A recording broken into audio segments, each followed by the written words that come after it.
ಹೆಚ್ಚು ದೇಹದ ಸಮಸ್ಯೆಗಳಿಗಿಂತ ಹೆಚ್ಚಾಗಿ ಮನಸ್ಸಿನ ಸಮಸ್ಯೆಯಿಂದ ಬಳಲ್ತಾ ಇರ್ತಾರೆ. ಕಂಪ್ಯೂಟರ್ ಬೂಮ್ ಬಂತು. Stress, anxiety, depression, sometimes suicidal.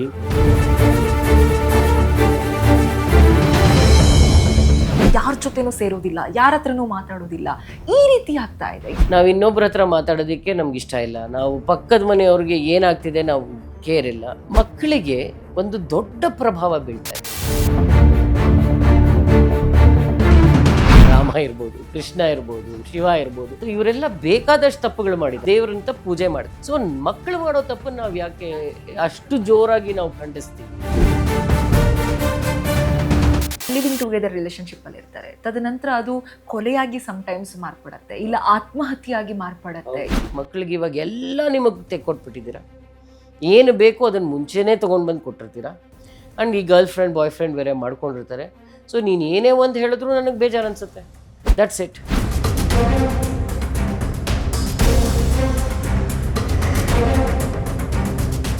ಅಪ್ಪ ಅಮ್ಮನ ಜೊತೆ ಆಗ್ತೀವಿ, ಸ್ವಂತ ಹುಟ್ಟಿದ ಅಣ್ಣ ತಮ್ಮನ ಜೊತೆ ಆಗ್ತೀವಿ, ಅಥವಾ ನಮ್ಮ ಸ್ನೇಹಿತರ ಜೊತೆ ಆಗ್ತೀವಿ ಅಂದ್ರೆ ಇಬ್ರು ಗಂಡ ಹೆಂಡತಿ ಯಾಕೆ ಅಡ್ಜಸ್ಟ್ ಆಗಬಾರ್ದು? ನನ್ನ ಮೈಂಡ್ ಸೆಟ್ಟಲ್ಲೇ ನಾನು ತಲೆಯಲ್ಲಿ ಇಟ್ಕೊಂಡಿರ್ತೀನಿ, ಅತ್ತೆ ಆದವಳು ಕೆಟ್ಟವಳು, ಅವರೆಲ್ಲ ಕೆಟ್ಟವರು, ನಾನು ಅವ್ರ ಮನೆಯಲ್ಲಿ ಅಮಾಯಕವಾಗಿ ಇರಬೇಕಾಗತ್ತೆ. ನಾನು ಜೋರಿಲ್ಲದೆ ಇದ್ದರೆ ಸೊ ಹೋಗ್ತಾನೆ ನಾನು ಜೋರಾಗಿರಬೇಕು. ಅಮ್ಮನೂ ಹೇಳಿ ಕಳಿಸ್ತಾಳೆ, ನೀನೇನು ಹೆದರ್ಕೋಬೇಡ.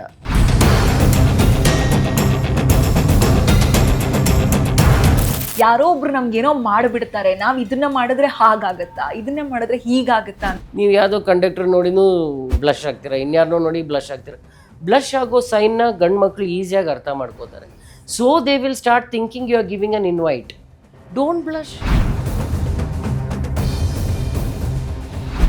ನಮಸ್ತೆ ವೀಕ್ಷಕರೇ, ಸುಮನ್ ಟಿವಿ ಕನ್ನಡಗೆ ಸ್ವಾಗತ. ನಾನು ಶಮ್ಮಿ ಶೆಟ್ಟಿ.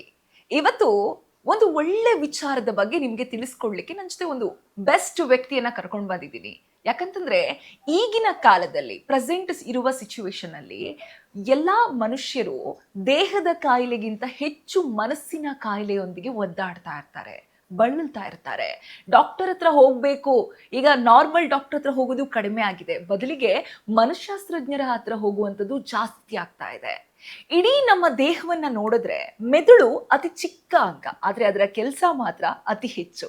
ಹಾಗಾಗಿ ಯಾರ್ಯಾರು ಒಂದಿಷ್ಟು ಗೊಂದಲಗಳು, ಒಂದಿಷ್ಟು ಇದೇನಾ ಡಿಪ್ರೆಷನ್ನು, ನಮ್ಮ ಮಕ್ಳು ಯಾಕೆ ಹೀಗೆ, ನಮ್ಮ ಮಗ ಯಾಕೆ ಹೀಗೆ, ನಮ್ಮ ಮಗಳು ಯಾಕೆ ಹೀಗೆ, ನನ್ನ ಗಂಡ ಯಾಕೆ ಹೀಗೆ, ಈಗ ಒಂದಿಷ್ಟು ಕನ್ಫ್ಯೂಷನ್ಸ್ ಇರುತ್ತೆ. ಈ ರೀತಿಯಾದಂತಹ ಒಂದಿಷ್ಟು ನಿಮ್ಮ ಕ್ವೆಶನ್ಸ್ಗಳಿಗೆ, ಕ್ಯೂರಿಯಾಸಿಟಿಗಳಿಗೆ ಒಂದಿಷ್ಟು ಆನ್ಸರನ್ನು ಕೊಡಲಿಕ್ಕೆ ನಮ್ಮ ಜೊತೆ ಇವತ್ತು ಮನಃಶಾಸ್ತ್ರಜ್ಞೆ ಡಾಕ್ಟರ್ ರಂಜನಿ ಮೇಡಮ್ ಇದ್ದಾರೆ. ಅವ್ರನ್ನ ಮಾತಾಡಿಸ್ತಾ ಹೋಗ್ತೀನಿ, ಅವ್ರ ಹತ್ರನೇ ತಿಳ್ಕೊಳ್ಳೋಣ. ಮೇಡಮ್ ನಮಸ್ತೆ. ನಮಸ್ಕಾರ. ಹೇಗಿದ್ದೀರಾ ಮ್ಯಾಮ್? ಚೆನ್ನಾಗಿದ್ದೀನಿ. ಎಸ್, ನಾನು ಆಗ್ಲೇ ಹೇಳಿದೆ, ಈಗಿನ ಕಾಲದಲ್ಲಿ ಹೆಚ್ಚು ದೇಹದ ಸಮಸ್ಯೆಗಳಿಗಿಂತ ಹೆಚ್ಚಾಗಿ ಮನಸ್ಸಿನ ಸಮಸ್ಯೆಯಿಂದ ಬಳಲ್ತಾ ಇರ್ತಾರೆ. ಏನ್ ಹೇಳ್ತೀರಾ ಇದ್ರ ಬಗ್ಗೆ? ಖಂಡಿತ ಹೌದು. ಯಾಕೆಂದರೆ ಲೈಫ್ ಸ್ಟೈಲ್ ನಮ್ಮದು ಆವತ್ತಿನ ಕಾಲದಿಂದ, ಲೈಕ್ 50 ವರ್ಷದ ಹಿಂದೆ ಯಾವಾಗ ನಮ್ಮ ಇಂಡಿಯನ್ ಇಂಡಿಪೆಂಡೆನ್ಸ್ ಬಂತು, ಆವಾಗ ಸ್ವಲ್ಪ ಪಾವರ್ಟಿ ಮತ್ತು ಫೈನಾನ್ಷಿಯಲ್ ಕನ್ಸ್ಟ್ರೇಂಟ್ಸ್ ತುಂಬ ಇದ್ದಿದ್ದರಿಂದ ಜೀವನ ಒಂದು ಮಿತಿ ಮತ್ತು ಒಂದು ಇದು ಇಟ್ಕೊಂಡು ನಡ್ಕೊಂಡು ಹೋಗ್ತಾ ಇದ್ರು ಜನ. ಅದಾದಮೇಲೆ ಯಾವಾಗ ಈ ಡಿಜಿಟಲ್ ಬೂಮ್ ಬಂತು, ಲೈಕ್ ಕಂಪ್ಯೂಟರ್ ಬೂಮ್ ಬಂತು, what you call that, silicon boom. ಆ ಬೂಮ್ ಬಂದಮೇಲೆ ಸಿಕ್ಕಾಪಟ್ಟೆ ಸಂಬಳಗಳು ಆ ವ್ಯಕ್ತಿಗಳಿಗೆ ಸಿಗಕ್ಕೆ ಶುರು ಆಯಿತು, ಯಾರು ಅಲ್ಲಿ ಕೆಲಸ ಮಾಡ್ತಿದ್ದಾರೆ ಅವ್ರಿಗೆ. ಸೊ ಆವಾಗೇನಾಯಿತು, ಅದರಿಂದ ತುಂಬಾ ಪರಿಣಾಮಗಳು ಬೇರೆ ಕಡೆನೂ ಬೀರಕ್ಕೆ ಶುರು ಆಯಿತು. ಅದರಿಂದ ಬೆಲೆಗಳು ಹೆಚ್ಚಾಯಿತು, ಜನಗಳು ಬೇರೆ ಕಡೆಯಿಂದ ಬಂದು ನಮ್ಮ ಬೆಂಗಳೂರಿನಲ್ಲಿ ಇರೋಕ್ಕೆ ಎಲ್ಲ ಶುರುವಾಯಿತು. ಸೊ ಅದರಿಂದ ಖಂಡಿತ there is a big stress, anxiety, sometimes depression, sometimes suicidal. ಇದೆಲ್ಲ ನನಗೆ ಜಾಸ್ತಿ ಇವಾಗ ನನ್ನ ಕ್ಲಿನಿಕಲ್ ಕಂಡು ಬರ್ತಾ ಇದೆ. ನೀವು ಆಗ್ಲೇ ಹೇಳಿದ್ರಿ, ಕಂಪ್ಯೂಟರ್ ಬಂತು, ಜನರ ಲೈಫ್ ಸ್ಟೈಲ್ ಬದಲಾಯಿತು, ಹಾಗೆ ಮನಸ್ಥಿತಿಗಳು ಬದಲಾಗ್ತಾ ಅಂತ. ಈಗ ಪ್ರೆಸೆಂಟ್ AI ಅಂತ ಬಂದ್ಬಿಟ್ಟಿದೆ. ಎಷ್ಟೋ ಜನ ಕಾರ್ಪೊರೇಟ್ ವರ್ಕರ್ಸ್ ಲೇ ಆಫ್ ಆಗ್ತಾ ಇದ್ದಾರೆ. ಮೊದಲೇ ಕಾರ್ಪೊರೇಟ್ ಕೆಲಸನೇ ಒಂದು ಪ್ರೆಷರೈಸ್ ಆದ್ರೆ ಈಗ ಕೆಲಸ ಕಳ್ಕೊಳ್ತಾ ಇರೋದು ಇನ್ನೊಂದು ರೀತಿ ಪ್ರೆಷರ್ ಆಗ್ತಾ ಇದೆ. ಇದು ಹೇಗೆ ಮ್ಯಾಮ್? ಇದು ನೆಕ್ಸ್ಟ್ ಯಾವ ರೀತಿಯಾಗಿ ಪರಿಣಾಮ ಬೀರ್ಬೋದು ಮನಸ್ಸಿನ ಮೇಲೆ? ನನಗನ್ಸೋದು AI ನಾವು ಯಾವ ಥರನೂ ಒಂದು ಹೆದರಿಕೆ ಪಟ್ಕೊಳ್ಳೋ ನೆಸೆಸಿಟಿ ಇಲ್ಲ. ಯಾಕೆಂದರೆ ನಮ್ಮ ದೇಶದಲ್ಲಿ ಎಲ್ಲದಕ್ಕಿಂತ ಉಚ್ಚ ಸ್ಥಾನ ನಾವು ರೈತರಿಗೆ ಕೊಟ್ಟಿದ್ವಿ. ಇವತ್ತು ರೈತರು ಎಲ್ಲದಕ್ಕಿಂತ ಕ್ಷೀಣವಾದ ಸ್ಥಾನ ಅಂತ ಅವರೇ ಅನ್ಕೊಂಡ್ಬಿಟ್ಟಿದ್ದಾರೆ. ಹೌದು. ಇವತ್ತೂ ನಾವೆಲ್ಲ ವಾಪಸ್ ಹೋಗಿ ನಮ್ಮ ಒಂದು ಹೊಲದಲ್ಲಿ ಇದ್ರೆ ಹೊಲ ಕೆಲಸ ಮಾಡಿದ್ರೆ ಅದರಿಂದ ಬರುವಂಥ ಒಂದು ಚಿನ್ನ ಆಗಲಿ, ಒಂದು ರತ್ನಗಳಾಗಲಿ ಇನ್ನೆಲ್ಲೂ ಬರೋದಿಲ್ಲ. ಹೌದು. ಸೊ ಅದನ್ನ ಖಂಡಿತ ಆಲ್ಟರ್ನೇಟ್ ಆಗತ್ತೆ ಇನ್ನು ಒಂದು 10 ವರ್ಷದಲ್ಲಿ ಅಂತ ನನಗೆ ಅನ್ಸುತ್ತೆ. ಎಲ್ಲರೂ ಅದನ್ನೆಲ್ಲ ಅವ್ರು ಏನೇನು ಕೆಲಸಗಳು ಮಾಡ್ತಾರೆಲ್ಲ ಬಿಟ್ಟು ಅವ್ರು ವಾಪಸ್ಸು ಆ ಜಾಗಗಳಿಗೆ, ಯಾವ ಜಾಗದಲ್ಲಿ ಅವ್ರು ಬಿಲಾಂಗ್ ಆಗ್ತಾರೆ ಅಲ್ಲಿಗೆ ಹೋಗ್ತಾರೆ ಅನ್ನೋ ಒಂದು ಆಸೆ, ಒಂದು ಭರವಸೆ ಎರಡೂ ಇದೆ. ಹೌದು. ಅದಾದ್ರೆ ನನಗೆ ಎಲ್ಲದಕ್ಕಿಂತ ಸಂತೋಷ ಸಿಕ್ಕತ್ತೆ. Yes. ಬಿಕಾಸ್ ಇವತ್ತು ನಾನು ಎದ್ದಿದ ತಕ್ಷಣ ನಾನು ನಮ್ಮ ತಂದೆ ನಮ್ಮ ತಾಯಿಗೆ ನಮಸ್ಕಾರ ಮಾಡಿದ ಮೇಲೆ ನನ್ನ ಮನಸ್ಸಿನಲ್ಲಿ ನಮಸ್ಕಾರ ಮಾಡೋದು ಫಸ್ಟು ನಾನು ರೈತನಿಗೆನೆ. ಯಾಕೆಂದ್ರೆ ಅವನಿದ್ರೆ ನಾವೆಲ್ಲ ಇದ್ದೀವಿ, ಇಲ್ಲದೆ ಇತ್ತು it is nothing. Nothing ma'am. ಹೌದು ಹೌದು ಹೌದು.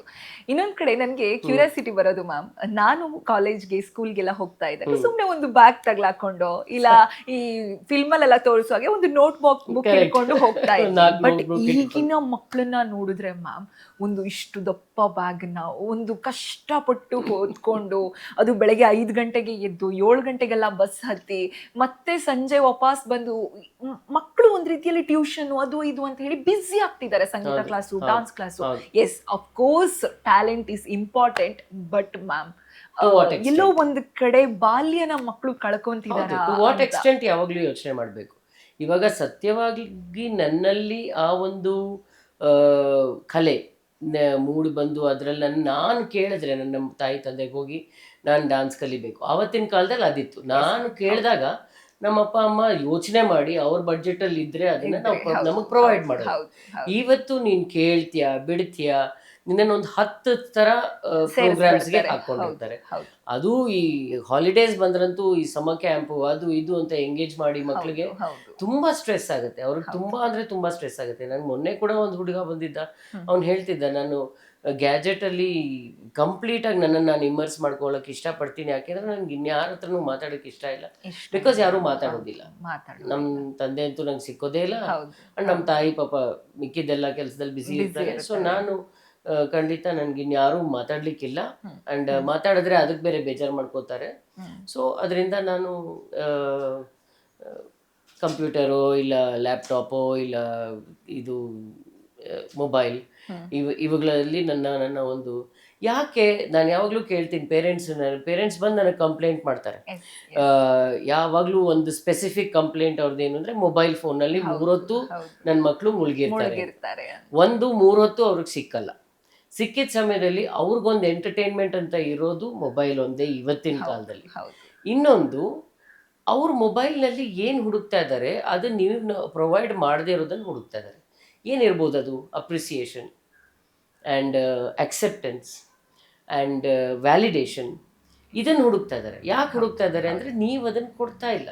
ನೀವು ಅವ್ರಿಗೆ ಎಲ್ಲ ಪ್ರೊವೈಡ್ ಮಾಡ್ತಾ ಇದ್ದೀರಾ, ಬಟ್ ಅಂದ್ರೂ ಅವನು 94 ಮಾರ್ಕ್ಸ್ ತೊಗೊಂಡ್ರು 98 ಯಾಕೆ ತೊಗೊಳ್ಳಿಲ್ಲ ಅಂತ ಕೇಳ್ತಾ ಇದ್ದೀರಾ, 99 ಯಾಕೆ ಬರಲಿಲ್ಲ ಅಂತ ಕೇಳ್ತಾ ಇದ್ದೀರಾ. ಸೊ ಈ ಒಂದು ಸ್ಥಿತಿ ಆಗಿರೋದ್ರಿಂದ ತುಂಬ ಮಕ್ಕಳು ಒದ್ದಾಡ್ತಾ ಇದ್ದಾರೆ. They are finding it very difficult to manage and get encouraged. ಏನೇ ಆದರೂ ಅವ್ರಿಗೆ ಎನ್ಕರೇಜ್ಮೆಂಟ್ ಸಿಗ್ತಾ ಇಲ್ಲ.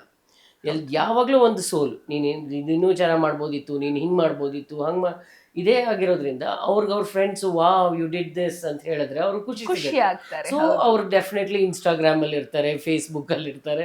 ಸೊ ಅವ್ರು ಬಂದಾಗ ನಾನು ಯಾವತ್ತೂ ಅದನ್ನು ತಪ್ಪು ಅಂತ ಹೇಳಲ್ಲ. ನೀವು ಆಲ್ಟರ್ನೇಟ್ ಹುಡುಕಿದ್ರೆ ಮಕ್ಕಳು ಖಂಡಿತ ನಿಮಗೆ ಸ್ಪಂದಿಸ್ತಾರೆ ಹೊರತು ನಾವು ಅದನ್ನು ಕೊಡದೆ ಅವ್ರನ್ನ ಬ್ಲೇಮ್ ಮಾಡೋದು ದೊಡ್ಡ ತಪ್ಪು. ಹೌದು.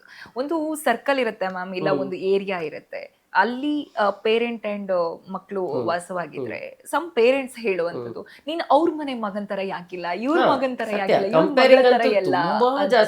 ಯಾಕೆ ಪೇರೆಂಟ್ಸ್ ನಾವು ಆ ಪೇರೆಂಟ್ಸ್ ತರ ನಾವ್ ಯಾಕಿಲ್ಲ, ಈ ಪೇರೆಂಟ್ಸ್ ತರ ಯಾಕಿಲ್ಲ ಅಂತ ಯಾಕೆ ಕಂಪ್ಯಾರಿಸನ್ ಮಾಡಬಾರ್ದು ಮ್ಯಾಮ್? ಮಕ್ಕಳಿಗೆ ಆ ಕಂಪ್ಯಾರಿಸನ್ ಹೇಳ್ತೀನಲ್ಲ, ದೊಡ್ಡವ್ರು ಯಾವಾಗ್ಲೂ ನಮ್ಮ ದೇಶದಲ್ಲಿ ನಮ್ಗೆಲ್ಲ ಗೊತ್ತಿದೆ ಅಂತ ಅನ್ಕೊಂಡ್ ಬಿಡ್ತಾರೆ. ಒಂದು, ಇನ್ನೊಂದು, ತಪ್ಪುಗಳು ಮಾಡೇನೆ ಮಕ್ಳಿಗೆ ಕಲಿಯೋದು ಅಂತ ಅರ್ಥ ಮಾಡ್ಕೊಳ್ಳೋದಿಲ್ಲ. ಈಗ ತಪ್ಪಿಗೆ ತುಂಬಾ ದೊಡ್ಡ ಶಿಕ್ಷೆ ಕೊಟ್ಬಿಟ್ರೆ ಮಕ್ಕಳು ಅದರಿಂದ ಹೆದರ್ಬಿಟ್ಟು ನಿನ್ಗೆ ಎಲ್ಲ ಸುಳ್ಳು ಹೇಳಕ್ ಶುರು ಮಾಡ್ತಾರೆ. ಅದರಿಂದ ಹೆದರ್ಕೊಂಡು ನಾನು ಸತ್ಯ ಹೇಳಿದ್ರೆ ಎಲ್ಲಿ ತಪ್ಪಾಗತ್ತೋ ಅಂತ ಹೇಳಿ ಸುಳ್ಳು ಹೇಳಕ್ ಶುರು ಮಾಡ್ತಾರೆ. ಒಂದು ಎಕ್ಸಾಂಪಲ್, ಸಿಗರೇಟ್ ಮಕ್ಕಳಿಗೆ ಕ್ಯೂರಿಯಾಸಿಟಿ ಇರುತ್ತೆ, ಪೋರ್ನ್ ಮಕ್ಳಿಗೆ ಕ್ಯೂರಿಯಾಸಿಟಿ ಇರುತ್ತೆ. ಯಾಕೆ ಅಂದ್ರೆ ಅದನ್ನ ಎಲ್ಲೋ ಅವರು ಡೆಮಾನ್ಸ್ಟ್ರೇಟ್ ಆಗಿರೋದು ನೋಡಿರ್ತಾರೆ. Maybe it is in TV, maybe it is in family. Yes, ಫ್ಯಾಮಿಲಿಲಿ ಎಷ್ಟು ಜನ yes. ಡ್ರಿಂಕ್ಸ್ ಮಾಡಲ್ಲ, ಮಕ್ಕಳ ಮುಂದೆ ಸ್ಮೋಕ್ ಮಾಡಲ್ಲ. ಸೊ ಇದನ್ನೆಲ್ಲ ಮಾಡಿ ನೀನು ಮಾಡಬೇಡ ಅಂತ ಹೇಳಿದ್ರೆ ಅದು ಎಷ್ಟು ಮಟ್ಟಿಗೆ ಸರಿ ಅಂತ ನಾನು ಯಾವಾಗಲೂ ಕೇಳ್ತೀನಿ. ಹೌದು ಇವಾಗ ನೀನು ಮಾಡ್ದೇನೆ ಇದ್ದು ನೀನು ಯಾಕೆ ಮಗು ನೀನು ಮಾಡಿದೆ ಅಂತ ಕೇಳಿದ್ರೆ ಅದು ಕ್ಯೂರಿಯಾಸಿಟಿ ಇರ್ಬೋದು, ಬಟ್ ಅವಾಗ ನಾವೇನು ಹೇಳ್ಬೋದು, ಇದು ಸರಿಗಿಲ್ಲ ಕಂದ, it's not going to be good for your health ಅಂತ. ಹೌದು. ಬಟ್ ನಾನೇ ಮಾಡ್ತಿರುವಾಗ how can I do the policing? Yes yes I will not be able to do that. ಹೌದು ಹೌದು ಮ್ಯಾಮ್, ನಾನು ಆಗಲೇ ಹೇಳಿದೆ ತುಂಬ ಪ್ರೆಷರು, ಆ ಕಡೆ ಆ ಶೆಡ್ಯೂಲ್ ಈ ಶೆಡ್ಯೂಲ್ ಅಂತ ಮಕ್ಕಳು ಬ್ಯುಸಿ ಆಗ್ತಾ ಇದ್ದಾರೆ. ಈ ಸಮಯದಲ್ಲಿ ಮಕ್ಕಳಿಗೆ ನಿಮ್ಗೆ ಏನು ಅನ್ಸುತ್ತೆ ಮ್ಯಾಮ್, ಸರ್ಕಾರಿ ಶಾಲೆನೇ ಬೆಟರ್ ಅನ್ಸುತ್ತಾ ಅಥವಾ ಖಾಸಗಿ ಶಾಲೆಗಳು ಸ್ವಲ್ಪ ಪ್ರೆಷರ್ನ ಕಡಿಮೆ ಮಾಡಬೇಕು ಅಂತ ಅನ್ಸುತ್ತಾ? ಯಾವುದೇ ಶಾಲೆ ಆಗಲಿ ರ್ಯಾಟ್ ರೇಸ್ ಮಾಡಬಾರ್ದು, ಕಾಂಪಿಟಿಷನ್ ಇರಬಾರ್ದು. ಹೌದು. ಅವನು 40% ತೆಗೆದ್ರೂ ಅವನು ಅಪ್ರಿಷಿಯೇಟ್ ಮಾಡಬೇಕು, ಅವನು 80% ತೆಗೆದ್ರು ಅವನು ಅಪ್ರಿಷಿಯೇಟ್ ಮಾಡಬೇಕು. ಯಾಕೆಂದರೆ 40% ತೆಗೆದವನಿಗೆ ಇನ್ನೂ ಬೇಕಾದಷ್ಟು ಬೇರೆ ಸ್ಕಿಲ್ಸ್ ಇರ್ಬೋದು. ಅವನು ಆಟದಲ್ಲಿ ಅವ್ನು ಬೆಸ್ಟ್ ಇರ್ಬೋದು, ಹಾಡಿನಲ್ಲಿ ಬೆಸ್ಟ್ ಇರ್ಬೋದು, ಡಾನ್ಸ್ನಲ್ಲಿ ಬೆಸ್ಟ್ ಇರ್ಬೋದು. ಯಾವುದೋ ಒಂದು ಹುಡುಗ ಹಾಡು ತುಂಬ ಸುಶ್ರವಾಗಿ ಹಾಡಿದ್ರೆ ನೀನು ಹುಡುಗಿ ಥರ ಹಾಡ್ತೀಯಾ ಅಂತಾರೆ. ಎಸ್. ಸೊ ಅವಾಗ ಅವ್ನಿಗೆ ಹಿಂದೇಟಾಗೋಗುತ್ತೆ, ಓ ನಾನು ಯಾಕೆ ಹಾಡ್ತಾ ಇದ್ದೀನಿ, ಹುಡುಗಿ ಥರ ನಾನು ಹಾಡ್ತೀನೇನೋ ಅಂತ. ಸೊ ನಾವು ಜೆಂಡರನ್ನು ಬಿಟ್ಬಿಟ್ಟು ನೀವು ಕಲೆ ಇದೆ ಅದನ್ನು ನಾವು ಪ್ರೋತ್ಸಾಹಿಸಿದ್ರೆ, ಆ್ಯಂಡ್ ಎಜುಕೇಷನ್ ಬೇಕು, but education is not everything. Yes ಹೌದು. There are millions of people who have done hardly any education, but they have been very successful in their life. ಲೈಫಲ್ಲಿ ಸಕ್ಸಸ್ಫುಲ್ ಆಗೋದಕ್ಕೆ skill is more important than education ಅಂತ ನಾನು ಯಾವಾಗಲೂ ಹೇಳ್ತಿರ್ತೀನಿ. Education is just a boundary. ಈ ಥರ ಒಂದು ಚೌಕಟ್ಟು, ಈ ಚೌಕಟ್ಟಲ್ಲಿ ನೀವು ಬದುಕಬೇಕು ಅಂತ ಹೇಳ್ಕೊಡೋದು ಎಜುಕೇಷನ್. ಫಾರ್ ಎಕ್ಸಾಂಪಲ್, ನಾನು ಸೋಷಿಯಲ್ ಸ್ಟಡೀಸಲ್ಲಿ ನನ್ನ ಇತಿಹಾಸ ಕಲಿತೀನಿ. ಇತಿಹಾಸದಲ್ಲಿ ನಮ್ಮ ದೇಶದಲ್ಲಿ ಏನೆಲ್ಲ ಆಯಿತು ಅನ್ನೋದು ಗೊತ್ತಿರಬೇಕು. ಅದು ಮುಸ್ಲಿಂ ದೌರ್ಜನ್ಯನೇ ಇರ್ಬೋದು, ಹಿಂದೂಗಳ ಗಲಾಟಿನೇ ಇರ್ಬೋದು, ಏನೇ ಇರ್ಬೋದು, ಅದು ಹೆಂಗಿದೆ ಹಾಗೆ ಇದ್ರೆ ಒಳ್ಳೇದು. ಯಾಕೆಂದ್ರೆ ಅದನ್ನ ಕಲ್ತಾಗ ಮಾತ್ರನೇ ಮಕ್ಕಳು ಆಚೆ ಕಡೆ ಹೋಗಿ ನಮ್ಮ ದೇಶ ಈ ಥರ ಇತ್ತು, ನಮ್ಮ ದೇಶ ಹಿಂಗಿತ್ತು ಅಂತ ಕಾನ್ಫಿಡೆಂಟ್ ಆಗಿ ಹೇಳಲಿಕ್ಕೆ ಸಾಧ್ಯ.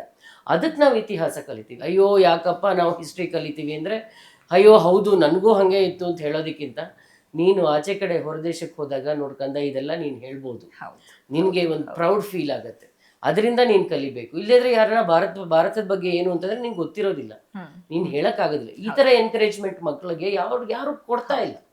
ಸರಿಯಾಗಿರೋ ಲೀಡರ್ಸ್ ಇಲ್ಲ ಇವತ್ತಿನ ಕಾಲದಲ್ಲಿ who can give you directions. Then why are you blaming the children? ನಮ್ಮ ಕಡೆನೇ ಎಲ್ಲ ತಪ್ಪು ನಾವು ಇಟ್ಕೊಂಡು ಮಕ್ಕಳಿಗೆ ನಾವು ಬ್ಲೇಮ್ ಮಾಡ್ತಾ ಇದ್ರೆ ತುಂಬ ದೊಡ್ಡ ತಪ್ಪು. ಆ್ಯಂಡ್ ಇನ್ನೊಂದು ದೊಡ್ಡ ಒಂದು ನನಗೆ ಅರ್ಥ ಆಗಿದ್ದು ಏನು ಅಂದರೆ, ನಾನು ಈ ಸೈಕಾಲಜಿನ ಇಂಡಿಯನೈಸ್ ಮಾಡ್ತಾ ಹೋಗ್ತಾ ನನಗೊಂದು ಅರಿವಾಯಿತು. ಏನು ಅಂದರೆ, ನಮ್ಮ ದೇಶದಲ್ಲಿ ನಾವು ಪೂಜಿಸೋ ಎಲ್ಲ ದೇವ್ರೂ ತಪ್ಪುಗಳು ಮಾಡಿರೋ ದೇವ್ರನ್ನೇ ನಾವು ಪೂಜಿಸೋದು. ಹೌದು. ರಾಮ ಇರ್ಬೋದು, ಕೃಷ್ಣ ಇರ್ಬೋದು, ಶಿವ ಇರ್ಬೋದು. ಸೊ ಇವರೆಲ್ಲ ಬೇಕಾದಷ್ಟು ತಪ್ಪುಗಳು ಮಾಡಿದ್ದಾರೆ, ಸರಿನಾ? ಅವ್ರನ್ನ ನಾವು ದೇವ್ರಂತ ಪೂಜೆ ಮಾಡ್ತೀವಿ. ಸೊ ಮಕ್ಕಳು ಮಾಡೋ ತಪ್ಪನ್ನು ನಾವು ಯಾಕೆ ಅಷ್ಟು ಜೋರಾಗಿ ನಾವು ಖಂಡಿಸ್ತೀವಿ? ಅಂಡ್ ಯಾವುದನ್ನ ನಿಜಕ್ಕೂ ಖಂಡಿಸ್ಬೇಕು, ಲೈಕ್ ಫಾರ್ ಎಕ್ಸಾಂಪಲ್ ಯಾರೋ ರೇಪ್ ಮಾಡಿಬಿಟ್ರು, ಮರ್ಡರ್ ಮಾಡಿಬಿಟ್ರು, ಒಂದು ಮಗುನ ಸಾಯಿಸೇ ಬಿಟ್ರು, ಇದನ್ನ ನಾವು ಯಾಕೆ ಖಂಡಿಸಲ್ಲ? So serious things we don't take action, but small things like maybe that ಮಗು ನಿನ್ನ ಪರ್ಸಿಂದ ಹಣ ತಗೊಂಡ್ರೆ ಅದನ್ನು ಯಾಕೆ ತೊಗೊಳ್ಬಾರ್ದು ಅಂತ ನೀನು ತಿಳಿ ಹೇಳೋದು ಬಿಟ್ಟು ಅವನನ್ನು ಲಿಟ್ರಲಿ ಪೊಲೀಸಿಂಗ್ ಮಾಡಿಬಿಟ್ರೆ ಅವ್ನು ಖಂಡಿತ ಆಮೇಲೆ ದೊಡ್ಡ ಕಳ್ಳ ಆಗ್ತಾನೆ, ಬಟ್ ನಿನಗೆ ಹೇಳಲ್ಲ ಅಷ್ಟೇ. That's the only difference is he will do it secretly. Yes ಹೌದು. ಇನ್ನೊಂದು ಕಡೆ ಮ್ಯಾಮ್, ಇದಿಷ್ಟು ಮಕ್ಕಳ ಪರಿಸ್ಥಿತಿ ಆಗಿದ್ರೆ ಪಾಪ ನಿಜವಾಗ್ಲಿಯೂ ಇದು ಒಂದ್ ರೀತಿಯಲ್ಲಿ ಅವರದ್ದು ಏನಂತಾರೆ ದುರ್ದೈವ ಅಂತಾನೆ ಹೇಳ್ಬೋದು. ಆ ರೀತಿ ಸಿಚುವೇಶನ್ ಮಕ್ಕಳು ಎದುರಿಸ್ತಾ ಇದ್ದಾರೆ. ಇನ್ನೊಂದು ಕಡೆ ಯುವಕರು ಅಂತ ಬಂದ್ರೆ, ಭಾರತ ಮುಖ್ಯವಾಗಿ ಯುವಕರ ರಾಷ್ಟ್ರ ಮ್ಯಾಮ್. ಆದ್ರೆ ದೇಶವನ್ನ ಆಳ್ಬೇಕಾದವರು, ದೇಶವನ್ನ ಮುನ್ನಡೆಸ್ಕೊಂಡು ಹೋಗ್ಬೇಕಾದಂತಹ ಯುವಕರು ಈಗ ಡಿಪ್ರೆಷನ್ ಅನ್ನುವಂತಹ ಒಂದು ಆ ಚೌಕಟ್ಟಲ್ಲಿ ಬದುಕ್ತಾ ಇದ್ದಾರೆ. ಯಾರು ಕೇಳಿದ್ರು ನಾನು ಡಿಪ್ರೆಷನ್ ಟ್ರೀಟ್ಮೆಂಟ್ ತಗೊಳ್ತಾ ಇದ್ದೀನಿ, ನನಗೆ ಡಿಪ್ರೆಷನ್, ನಾನು ಮನೇಲೇ ಕೂತ್ಕೊಂತೀನಿ, ನಾನು ವರ್ಕ್ಗೆ ಹೋಗ್ತೀನ, ಯಾರ ಜೊತೆನೂ ಸೇರೋದಿಲ್ಲ, ಯಾರ ಹತ್ರನೂ ಮಾತಾಡೋದಿಲ್ಲ, ಈ ರೀತಿ ಆಗ್ತಾ ಇದೆ. ಯಾಕೆ ಮ್ಯಾಮ್ ಈ ರೀತಿ ರೀಸನ್ಗಳು ಏನು ಅಂತ? ಒಂದು, ನಾವು ಜನನ್ನ ಸಹಜವಾಗಿ ಅವ್ರು ಹೆಂಗಿದ್ದಾರೆ ಅದನ್ನ ಅಕ್ಸೆಪ್ಟ್ ಮಾಡೋದು ಬಿಟ್ಬಿಟ್ಟಿದ್ದೀವಿ. ಇವಾಗ ನಮ್ಮ ಕಾಲದಲ್ಲಿ ಏನು ಅಂದರೆ, ನೀವು ಇವಾಗ ತುಂಬ ಒಂದು staunch believer of all the religious ಇದು ಅದೆಲ್ಲ ಇಟ್ಕೊಂಡು ಮೈಲಿಗೆಲ್ಲ ಇಟ್ಕೊಂಡು ಬರುವಂಥ ಒಂದು ಹೆಂಗಸು ಕೆಲಸಕ್ಕೆ ಬರ್ತಾಳೆ. ಅದೆಲ್ಲ ಬಿಟ್ಟು ನಾನು ಆರಾಮಾಗಿ ಕ್ರಿಶ್ಚಿಯನ್ ಆಗಿದ್ದೀನಿ, ನನಗೆ ಅದು ಯಾವುದು ನನಗೆ ತಟ್ಟೋದಿಲ್ಲ ಅಂತ ಹೇಳೋರು ಬರ್ತಿರ್ತಾರೆ. ಬಟ್ ಅವರೆಲ್ಲ ಒಂದೇ ಲೈನಲ್ಲಿ ಖುಷಿಯಾಗಿ ಒಂದೇ ಇದು ಭೇದ ಭಾವ ಇಲ್ಲದೆ ಅವರು ಆರಾಮಾಗಿ ಕೆಲಸ ಮಾಡೋ ಹೌದು ಇದಿತ್ತು. ಇವಾಗ ಅದಿಲ್ಲ. Yes ma'am. ಇವಾಗ ನಾವು ಎಲ್ಲದನ್ನು ಎಷ್ಟು ಕನ್ಸೈಸ್ ಇದು ದೇಶ, ನಾವು ನಮ್ಮ ಮಾಮ ಯಾವಾಗಲೂ ಹೇಳೋರು, ದೇಶ ಎಷ್ಟು ದೊಡ್ಡದು ಆಗ್ತಾ ಇದೆ, ಪ್ರಪಂಚ ನಾವು ಎಷ್ಟು ಈಸಿಯಾಗಿ ಇವಾಗ ಕಮ್ಯೂಟ್ ಮಾಡ್ತೀವಿ. ಇಲ್ಲಿ ಕೂತ್ರೆ ಒಂದು 4 ತಾಸಿನಲ್ಲಿ ನಾನು ಲಂಡನ್ಗೆ ಹೊರಟೋಗ್ತೀನಿ, ಒಂದು 18 ತಾಸಲ್ಲಿ ನಾನು USA ಹೊರಟೋಗ್ತೀನಿ. ಹೌದು. ಆದರೆ ಮನಸ್ಸು ನಮ್ಮದು ಚಿಕ್ಕದಾಗ್ತಾ ಹೋಗ್ತಾ ಇದೆ. ಎಷ್ಟು ನಾವು ವಿಶಾಲವಾಗಿ ಎಲ್ಲ ಕಡೆ ತಿರ್ಗಾಡ್ಕೊಂಡು ಬರ್ತಾ ಇದ್ದೀವಿ, ಸುಮ್ಮನೆ ಹಾಲಿಡೇಗೇನೆ ನಾವು ಎಲ್ಲ ಕಡೆನೂ ಹೋಗ್ತಾ ಇದ್ದೀವಿ. ಆದರೆ ನಮ್ಮ ಮನಸ್ಸು ಎಷ್ಟು ಚಿಕ್ಕದು ಅಂದರೆ, ನಾವು ಇನ್ನೊಬ್ಬರ ಹತ್ರ ಮಾತಾಡೋದಕ್ಕೆ ನಮ್ಗೆ ಇಷ್ಟ ಇಲ್ಲ, ನಾವು ಪಕ್ಕದ ಮನೆಯವ್ರಿಗೆ ಏನಾಗ್ತಿದೆ ನಾವು ಕೇರ್ ಇಲ್ಲ, ನಾವು ಅದ್ರ ಬಗ್ಗೆ ಯೋಚನೆ ಮಾಡೋದಿಲ್ಲ. ಸೊ ಇದು ಮಕ್ಕಳಿಗೆ ಒಂದು ದೊಡ್ಡ ಪ್ರಭಾವ ಬೀಳ್ತಾ ಇದೆ. ಅವ್ರಿಗೆ ಆಚೆ ಕಡೆ ಹೋಗಿ ಜನರ ಹತ್ರ ಮಿಂಗಲ್ ಮಾಡೋಕ್ಕೆ ನಾವು ಬಿಡಲ್ಲ, ಬಿಕಾಸ್ ನಮ್ಮ ಸ್ಟೇಟಸ್ ಒಂದಿದೆ, ಅವ್ರ ಸ್ಟೇಟಸ್ ಬೇರೆ ಇದೆ ಅಂತ ಹೇಳ್ಕೊಡ್ತೀವಿ. ಇದು ಸರಿಗಿರೋದಿಲ್ಲ. ಬಿಕಾಸ್ ಯಾರೇ ಹೆಂಗೆ ಇರಲಿ, ವಿ ಯೂಸ್ ಟು ಆಕ್ಸೆಪ್ಟ್. ನಾನು ಯಾವುದೇ ಸ್ಟೇಟಸಿಂದ ಬರಲಿ, ಆ್ಯಂಡ್ ನಾವು ಯಾರೂ ತುಂಬ ದೊಡ್ಡ ಸ್ಟೇಟಸಲ್ಲಿ ಇರಲಿಲ್ಲ ಅಂತ ಅಟ್ಲೀಸ್ಟ್ ನಾವು ಅನ್ಕೋತಾ ಇರಲಿಲ್ಲ. ನಮ್ಮ ಅಪ್ಪ ಅಮ್ಮನ ಹತ್ರ ದುಡ್ಡಿದ್ರು ಅವ್ರು ಯಾವತ್ತೂ ತೋರಿಸ್ಕೋತಾ ಇರಲಿಲ್ಲ ನಮ್ಮ ಹತ್ರ ದುಡ್ಡಿದೆ ಅಂತ. ನಿನಗೇನು ನೀಡಿದೆ ಅದನ್ನು ನಾವು ಸ್ಯಾಟಿಸ್ಫೈ ಮಾಡ್ತೀವಿ ಇಷ್ಟು ಒಂದು ಕಾಲದ ಅವಧಿನಲ್ಲಿ. ನೀನು ಇವಾಗ ಪೆನ್ ಕೇಳಿದ್ಯಾ, 1-2 ದಿನದಲ್ಲಿ ನೀನು ಪೆನ್ ತಂದು ಕೊಡ್ತೀನಿ. ದಿನ ಅವತ್ತೇ ನಾನು ತಂದ್ಬಿಟ್ಟು 10 ಪೆನ್ ತಂದು ಕೊಡಲ್ಲ. ಓಕೆ, ನೀನು 1 ಪೆನ್ ಕೇಳಿದ್ರೆ 1 ಪೆನ್ ತಂದು ಕೊಡ್ತೀನಿ. ಸೊ ಈ ಅಧಿಕವಾಗಿ ಎಲ್ಲ ಪ್ರೊವೈಡ್ ಮಾಡೋ ಇವಾಗ ಒಂದು ಶೈಲಿ ಬಂದ್ಬಿಟ್ಟಿದೆಯಲ್ಲ. ಯಾಕೆಂದರೆ ನನ್ನ ಹತ್ರ ಹಣ ಇದೆ, ಆ ಹಣ ನಾನು ತೋರಿಸ್ಕೋಬೇಕು. ಎಲ್ಲದಕ್ಕಿಂತ ಎಕ್ಸ್ಪೆನ್ಸಿವ್ ಆಗಿರೋ ಸಾಮಾನುಗಳು ತೆಕ್ಕೊಡೋದಾಗಲಿ, ನಮ್ಮ ಮಗಳು ತುಂಬ ಆಕ್ಸೆಂಟೆಡ್ ಆಗಿ ಭಾಷೆ ಮಾತಾಡಬೇಕು ಅಂತಿರೋದಾಗಲಿ. ನಿನಗೆ ಸ್ವಭಾವದಿಂದ ಆಕ್ಸೆಂಟ್ ಇದ್ದರೆ ಅದು ಬೇರೆ ವಿಚಾರ. ಯಾಕೆಂದರೆ ನೀನು ಯಾವುದೋ ಒಂದು ಪರಿಸ್ಥಿತಿಯಿಂದ ಆ ಒಂದು ಆಕ್ಸೆಂಟ್ ನೀನು ತೊಗೊಂಡು ಬಂದಿರ್ತೀನಿ. ಇವಾಗ ನಾನು ಯಾವುದೋ ಒಂದು ಜಾಗದಲ್ಲಿ ಜೈಪುರಿಗೆ ಹೋಗಿದ್ದೆ ಅನ್ಸುತ್ತೆ. ಅಲ್ಲಿ ಒಂದು ಮಗು ಫ್ಯಾನ್ ಮಾರ್ತಾ ಇದ್ದ. ಅವನಿಗೆ ಆಲ್ಮೋಸ್ಟ್ ಫಾರಿನ್ದು 8 ಇಲ್ಲ 10 ಭಾಷೆ, 10 ಫಾರಿನ್ ಲ್ಯಾಂಗ್ವೇಜ್ ಬರ್ತಿತ್ತು. ಅಂದ್ರೆ ಅವ್ನು ಅಲ್ಲಿಂದ ಕಲ್ತಿದ್ದ. ಅವನೇನು ಓದು ಬರಹ ಕಲ್ತಿರ್ಲಿಲ್ಲ, ಅವನೇನು ಸ್ಕೂಲ್ ಹೋಗಿರ್ಲಿಲ್ಲ, ಏನೂ ಇಲ್ಲ. ಅವ್ನು ಫ್ಯಾನ್ ಮಾರ್ಕೊಂಡು. ಸೊ ಇದು ನಮ್ಮ ವಾತಾವರಣದಲ್ಲಿ ಏನು ಇರುತ್ತೆ ಅದನ್ನ ನಾವು ತಗೊಂಡಿರ್ತೀವಿ ಹೊರತು, ಅಕ್ಸೆಪ್ಟ್ ಮಾಡಿರ್ತೀವಿ ಹೊರತು ಅದರಿಂದ ಆಕ್ಸೆಂಟ್ ಬರುತ್ತೆ, ಇದರಿಂದ ಹಿಂಗೆ ಈ ಸ್ಟೈಲು ಅದು ಸ್ಟೈಲ್, ಅದು ಯಾವುದು ಸ್ಟೈಲ್ ಇಲ್ಲ. ಸೊ ನೀನು ಹೆಂಗೆ ಜೀವನ ಮಾಡ್ತಿರ್ತೀಯ ಅದನ್ನ ಸಹಜ ರೂಪದಲ್ಲಿ ಜನ ಅಕ್ಸೆಪ್ಟ್ ಮಾಡಲಿಲ್ಲ ಅಂದರೆ, ಮನೆಯಲ್ಲೂ ಅಷ್ಟೇ ತಂದೆ ತಾಯಿ ಅಕ್ಸೆಪ್ಟೇ ಮಾಡಲ್ಲ. ಅವ್ರು ಎಷ್ಟು ಬ್ಯುಸಿಯಾಗಿದ್ದಾರೆ ಇವತ್ತು ಅವ್ರದ್ದೇ ಒಂದು ಇದರಲ್ಲಿ ಅಂದರೆ, ಮಗು ಏನು ಮಾಡ್ತಾ ಇದೆ ಖಂಡಿತ ಅವ್ರಿಗೆ ಗೊತ್ತಿಲ್ಲ. ಸೊ ಆಮೇಲೆ ಎಲ್ಲ ಆದಮೇಲೆ ಯಾವತ್ತೋ ಒಂದಿನ ಅವನ ಪ್ಯಾಂಟಲ್ಲಿ ಕೊಕೇನ್ ಸಿಕ್ತು, ಇಲ್ಲ ಸಿಗರೇಟ್ ಸಿಕ್ತು, ಇಲ್ಲ ಇನ್ನೇನೋ ಸಿಕ್ತು, ಆವತ್ತು ಅವನನ್ನು ಹಿಡ್ಕೊಂಡು ಗಲಾಟೆ ಮಾಡಿ ಆವತ್ತಿನ ದಿನ ನನ್ನ ಹತ್ರ ಕರ್ಕೊಂಡ್ಬರ್ತಾರೆ. ನಾನು ಅಂತೀನಿ that is too late, that is not even right. And ಯಾಕೆ ಬ್ಲೇಮ್ ಮಾಡ್ತಾ ಇದ್ದೀರಾ? ಅದಕ್ಕೆ ಯಾರು ಕಾಸ್, ಯಾರು ಹಣ ಜಾಸ್ತಿ ಕೊಟ್ಟಿದ್ದು ಪಾಕೆಟ್ ಮನಿ ಆಗಿ? ಸೊ ಇದು ಲೈಕ್ ಇವನ್ 1 year ಚೈಲ್ಡ್ಗೆ ಒಂದು ಹೋಲ್ ಕೇಕ್ ಕೊಟ್ಬಿಟ್ಟು ತಿನ್ನಕ್ ಬಿಡ್ತಾರೆ. ನಾನು ಹೇಳ್ತೀನಿ ಇದರಲ್ಲಿ ಏನಿದೆ? ವಾಟ್ ಇಸ್ ಅದೇ ಮ್ಯಾಮ್, ಓವರ್ ಫ್ರೀಡಮ್ ಕೂಡ ಒಂದು ಪ್ರಾಬ್ಲಮ್. ಅಂಡ್ ಇನ್ನೊಂದು ಸ್ಟೈಲ್, ನನಗೆ ನಿಮ್ಮ ಮೂಲಕ ಇದನ್ನ ನಾನು ಮೀಡಿಯಾಗೆ ತಿಳಿಸ್ಲೇಬೇಕು ಅಂತ ನನ್ನ ಆಸೆ. ಏನು ಅಂದರೆ, ಮಕ್ಕಳು ಬೆಳೀತಾರೋವಾಗಲೇ ಇವನ್ನ ತಿನ್ನೋದೇ ಇಲ್ಲ, ಇವನ್ಗೆ ಇಷ್ಟನೇ ಇಲ್ಲ ತಿನ್ನಕ್ಕೆ ಅಂತ ಹೇಳ್ತಾರೆ. ಪದೇ ಪದೇ ತಂದೆ ತಾಯಿ ಅದನ್ನ ಹೇಳಿದಾಗ ಮಗು ಇರ್ಬೋದು ನನಗೆ ತಿನ್ನಕ್ಕೆ ಇಷ್ಟ ಇಲ್ಲ ಅಂತ ಅವ್ನು ತಿನ್ನೋದೇ ಇಲ್ಲ. ಇವನು ಏನಿದ್ರು ಬರೀ ಜಂಕ್ ಫುಡ್ ತಿಂತಾನೆ. ಖಂಡಿತ ನೀನೇ ಹೇಳ್ತಾ ಇದೀಯ, ನೀನೇ ಅಸರ್ಟ್ ಮಾಡ್ತಿದ್ಯಾ ಅವ್ನು ಜಂಕ್ ಫುಡ್ ತಿನ್ನೋನು ಅಂತ. ಸೊ ಅವ್ನು ಅದಕ್ಕೆ ತಿಂತಾನೆ. ನೀನ್ ಯಾವತ್ತಿಂದ ಕಂಟಿನ್ಯೂಸ್ ಆಗಿ ಹೇಳ್ತೀಯ ನನ್ನ ಮಗು ಒಳ್ಳೆ ಸಾತ್ವಿಕ ಆಹಾರನೇ ತಗೊಳ್ತಾನೆ ಅಂದ್ರೆ ಅವ್ನು ಖಂಡಿತ ಅದನ್ನೇ ತಗೋತಾನೆ. ನೀನೇನು ಹೇಳ್ತಾ ಪದೇ ಪದೇ ಇರ್ತೀಯ ಮಗುಗೆ, ಅದೇ ಮಾಡೋದು. ನನ್ನ ಮಗು ಸುಳ್ಳು ಹೇಳತ್ತೆ ಅವ್ನು ಖಂಡಿತ ನಾಳೆಯಿಂದ ಸುಳ್ಳು ಹೇಳ್ತಾನೆ. ಅವ್ನು ಹೇಳ್ದೇನೆ ಇದ್ರೂನು ಪ್ರಾಕ್ಟೀಸ್ ಮಾಡ್ಕೊಂಡು ಸುಳ್ಳು ಹೇಳ್ತಾನೆ. ಯಾಕೆಂದ್ರೆ ಅವ್ರ ಅಪ್ಪ ಅಮ್ಮಂಗೆ ಅದೇ ಬೇಕು ಅಂತ ಅನ್ಕೋತಾನ ಅವನು. ಬಿಕಾಸ್ ಆ ವಿವೇಚನೆ ಆ ಟೈಮ್ನಲ್ಲಿ ಆ ಚಿಕ್ಕ ಕಂದಂಗೆ ಇರಲ್ಲ. ನೀನ್ ಅದನ್ನ ತಲೆಯಲ್ಲಿ ಏನ್ ತುಂಬ್ತೀಯ ಅದೇ ಆಗ್ತಾನೆ. ಹೌದು ಮ್ಯಾಮ್. ಇನ್ನೊಂದು ಕಡೆ ಯುವಕರು ಅಂತ ತಗೊಂಡ್ರೆ ಒಂದಿಷ್ಟು ಏನು ರಿಲೇಶನ್ಶಿಪ್ಗಳಲ್ಲಿ ಇರ್ತಾರೆ. ಆ ರಿಲೇಶನ್ಶಿಪ್ನ ಅವರಿಗೆ ಮದ್ವೆವರೆಗೂ ತಗೊಂಡು ಹೋಗೋ ಆಸಕ್ತಿ ಇರೋದಿಲ್ವೋ, ಅಥವಾ ಮಧ್ಯದಲ್ಲೇ ಏನು ಮನಸ್ಸುಗಳು ಒಡೆದು ಹೋಗುತ್ತೋ ಗೊತ್ತಿಲ್ಲ. ಲಿವಿಂಗ್ ಟುಗೆದರ್ ರಿಲೇಶನ್ಶಿಪ್ ಅಲ್ಲಿ ಇರ್ತಾರೆ. ತದನಂತರ ಅದು ಕೊಲೆಯಾಗಿ ಸಮಟೈಮ್ಸ್ ಮಾರ್ಪಡತ್ತೆ, ಇಲ್ಲ ಆತ್ಮಹತ್ಯೆಯಾಗಿ ಮಾರ್ಪಡತ್ತೆ. ಈ ರೀತಿಯಾಗಿ ಒಡೆದು ಹೋಗುವಂತಹ ಸಂಬಂಧಗಳೇ ಅತಿ ಹೆಚ್ಚಾಗ್ತಾ ಇದೆ ಸಮಾಜದಲ್ಲಿ. ಏನ್ ಹೇಳ್ತೀರಾ? ಯಾಕೆ ಅಂದ್ರೆ ಇವತ್ತಿನ ಕಾಲದಲ್ಲಿ 6ನೇ ಕ್ಲಾಸ್ 8ನೇ ಕ್ಲಾಸ್ ಮಕ್ಕಳು ಬಾಯ್ ಫ್ರೆಂಡ್ ಗರ್ಲ್ ಫ್ರೆಂಡ್. ಹೌದು ಹೌದು ನಾನು ಹೇಳ್ತೀನಿ ನಿಮ್ಗೆ ಏನು ಗೊತ್ತಿದೆ ಅದ್ರ ಬಗ್ಗೆ, what do you know, even if you know how much of it is going to be true. ಹೌದು ಇವಾಗ ನಾನು 6ನೇ ಕ್ಲಾಸೋ 8ನೇ ಕ್ಲಾಸಲ್ಲೋ ನಾನು ಯಾವುದೋ ಒಂದು ಹುಡುಗನೋ ಹುಡುಗಿನೋ ಇಷ್ಟಪಟ್ಟಿದ್ದೀನಿ ಅಂದರೆ ಅದನ್ನು ನಾನು ನನ್ನ 30 ವರ್ಷದವರೆಗೂ ತೊಗೊಂಡು ಹೋಗೋಕ್ಕೆ ಸಾಧ್ಯನಾ? Will it be possible? ಆವಾಗ ಖಂಡಿತ ಕನ್ಸ್ಟ್ರೈನ್ಸ್ ಬರುತ್ತೆ. ಅವನ ಕಪಾಳಕ್ಕೆ ಹೊಡೆಸ್ಕೊತೀನಿ ಏನೋ ಬಿಕಾಸ್ ಇದೆಲ್ಲ ನನಗೇನು ಅನ್ಸುತ್ತೆ ರಿಲೇಷನ್ಶಿಪ್ಸಲ್ಲಿ ಇದೆ ಅಂತ. ಹೌದು. ಯಾಕಂದ್ರೆ ನಮ್ಮ ಅಪ್ಪನೂ ನೋಡಿರ್ತೀನಿ ಅವ್ರು ಹೊಡೆದಿರೋದು, Yes, ma'am. ನಮ್ಮ Yes, ಅಮ್ಮ ಸಹಿಸ್ಕೊಂಡಿರೋದು. ಹೌದು ಸೊ ಇದೆಲ್ಲ ಸಹಜ ಅಂತ ಮಕ್ಳು ಅನ್ಕೊಂಡ್ಬಿಡ್ತಾರೆ. ಈ ಚೈಲ್ಡ್ಹುಡ್ ಟ್ರಾಮಾ ಇದೆಯಲ್ಲ ಅದರಷ್ಟು ದೊಡ್ಡ ಪ್ರಾಬ್ಲಮ್ ನಮ್ಮ ದೇಶದಲ್ಲಿ ಇನ್ಯಾವುದೂ ಇಲ್ಲ. ಯಾವುದು ಇಲ್ಲ. ಹೌದು ಆ್ಯಂಡ್ ವೈಲೆನ್ಸ್ ತುಂಬ ಜಾಸ್ತಿ ಅಧಿಕ ಆಗಿದೆ ಫ್ಯಾಮಿಲಿ ರಿಲೇಷನ್ಶಿಪ್ಸಲ್ಲಿ ಯಾವಾಗಿಂದ ಕೋವಿಡ್ ಬಂದು ಕೋವಿಡ್ ಇಂದ ಆಚೆ ನಾವು ಬಂದಿದ್ದೀವಿ. ಕೋವಿಡ್ ಟೈಮ್ನಲ್ಲಿ ತುಂಬ ವೈಲೆನ್ಸು ಫ್ಯಾಮಿಲೀಸಲ್ಲಿ ಆಗಿದೆ. ಸೊ ಅದು ಯಾಕೆಂದರೆ ಒಬ್ರನ್ನೊಬ್ರು ನಾವು ತಡ್ಕೊಳ್ಳೋ ಶಕ್ತಿ ನಮ್ಗೆ ಇಲ್ವೇ ಇಲ್ಲ. ಸಹನೆ ಅನ್ನೋದು ಝೀರೋ.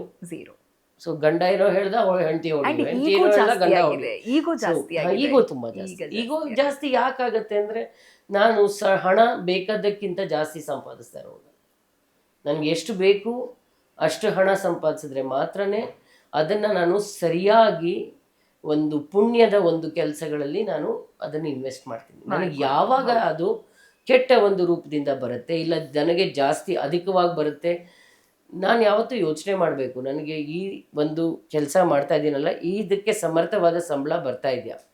ಅದು ಬಂದರೆ ನಾನು ಎಷ್ಟು ದಾನ ಮಾಡಬೇಕು, ನಾನು ಎಷ್ಟು ಅದನ್ನು ಇಟ್ಕೋಬೇಕು, ನಾನು ಎಷ್ಟು ನಾನು ಜನಕ್ಕೆ ಎಷ್ಟು ಕೊಡಬೇಕು. ನಾನು ಯಾಕೆಂದರೆ ನಾನು ಏನೋ ಒಂದು ಇದರಿಂದ ತಾನೇ ನಾನು ಬಂದಿರ್ತೀನಿ ಭೂಮಿಗೆ ಒಂದು ಮನುಷ್ಯನಾಗಿ. ಬಿಕಾಸ್ ಪ್ರಾಣಿ ಆಗೋ ನಾನು ಬಂದಿರ್ಬೋದಾಗಿತ್ತು, ಮರ ಆಗಿ ಬರ್ಬೋದಿತ್ತು, ಯಾವುದೇ ಒಂದು ರೂಪದಲ್ಲಿ ನಾನು ಬರಬೇಕಾಗಿತ್ತು. ಮನುಷ್ಯ ಜನ್ಮ ಎಲ್ಲದಕ್ಕಿಂತ ದೊಡ್ಡದು, ಇದನ್ನು ಹಾಳು ಮಾಡಬೇಡಿ ಹುಚ್ಚಪ್ಪಗಳಿರ ಅಂತ ಪುರಂದರದಾಸ್ ರಾವತೆ ಹೇಳಿದ್ರು. ಆದರೆ ಅದನ್ನು ನಾವು ಇವತ್ತೂ ಅರ್ಥ ಮಾಡ್ಕೊಂಡಿಲ್ಲ. ಮಾನವ ಜನ್ಮ ಎಷ್ಟು ದೊಡ್ಡದು ಅಂದರೆ ಅದನ್ನು ನಾವು ಇವಾಗ ನನ್ನ ಹತ್ರ ಒಂದು ಎಕ್ಸ್ಟ್ರಾ 200 ರೂಪಾಯಿ ಕೊಟ್ಟಿದ್ದಾನೆ ಭಗವಂತ ಅಂದರೆ ಅದನ್ನು ನಾನು ಯಾರಿಗಾನ ಕೊಡೋಕ್ಕೆ ಕೊಟ್ಟಿದ್ದಾನೆ ಹೊರತು ನಾನು ಇಟ್ಕೊಳ್ಳೋಕೆ ಕೊಟ್ಟಿಲ್ಲ. ಅದನ್ನು ನಾನು ಇಟ್ಕೊಂಡ್ರೆ ನಾನು ಕಳ್ತನ ಮಾಡಿದೆ ಅಂತ. ಸೊ ಈ ಒಂದು ಕಾನ್ಷಿಯಸ್ನೆಸ್ ನನಗೆ ಬಂತು ಅಂದರೆ ನಾನು ನೆಮ್ಮದಿಯಾಗಿರ್ತೀನಿ. ಅದನ್ನು ತೊಗೊಂಡು ಹೋಗಿ ನಾನು ಇಲ್ಲಿ ಬರ್ತಿದ್ದಾಳೆ ನಮ್ಮ ಇಲ್ಲಿ ಕಸ ತೊಗೊಂಡು ಹೋಗೋಳು ಅವಳು ಕೊಟ್ಬಿಟ್ರೆ ಆವತ್ತಿನ ದಿನ ನಾನು ಸುಖವಾಗಿರ್ತೀನಿ. ಅದನ್ನು ನಾನು ಜೋಬ್ನಲ್ಲಿ ಇಟ್ಕೊಂಡಿದ್ರೆ ಅದು ನನ್ನ ಟೆನ್ಷನ್ ಕೊಡುತ್ತೆ.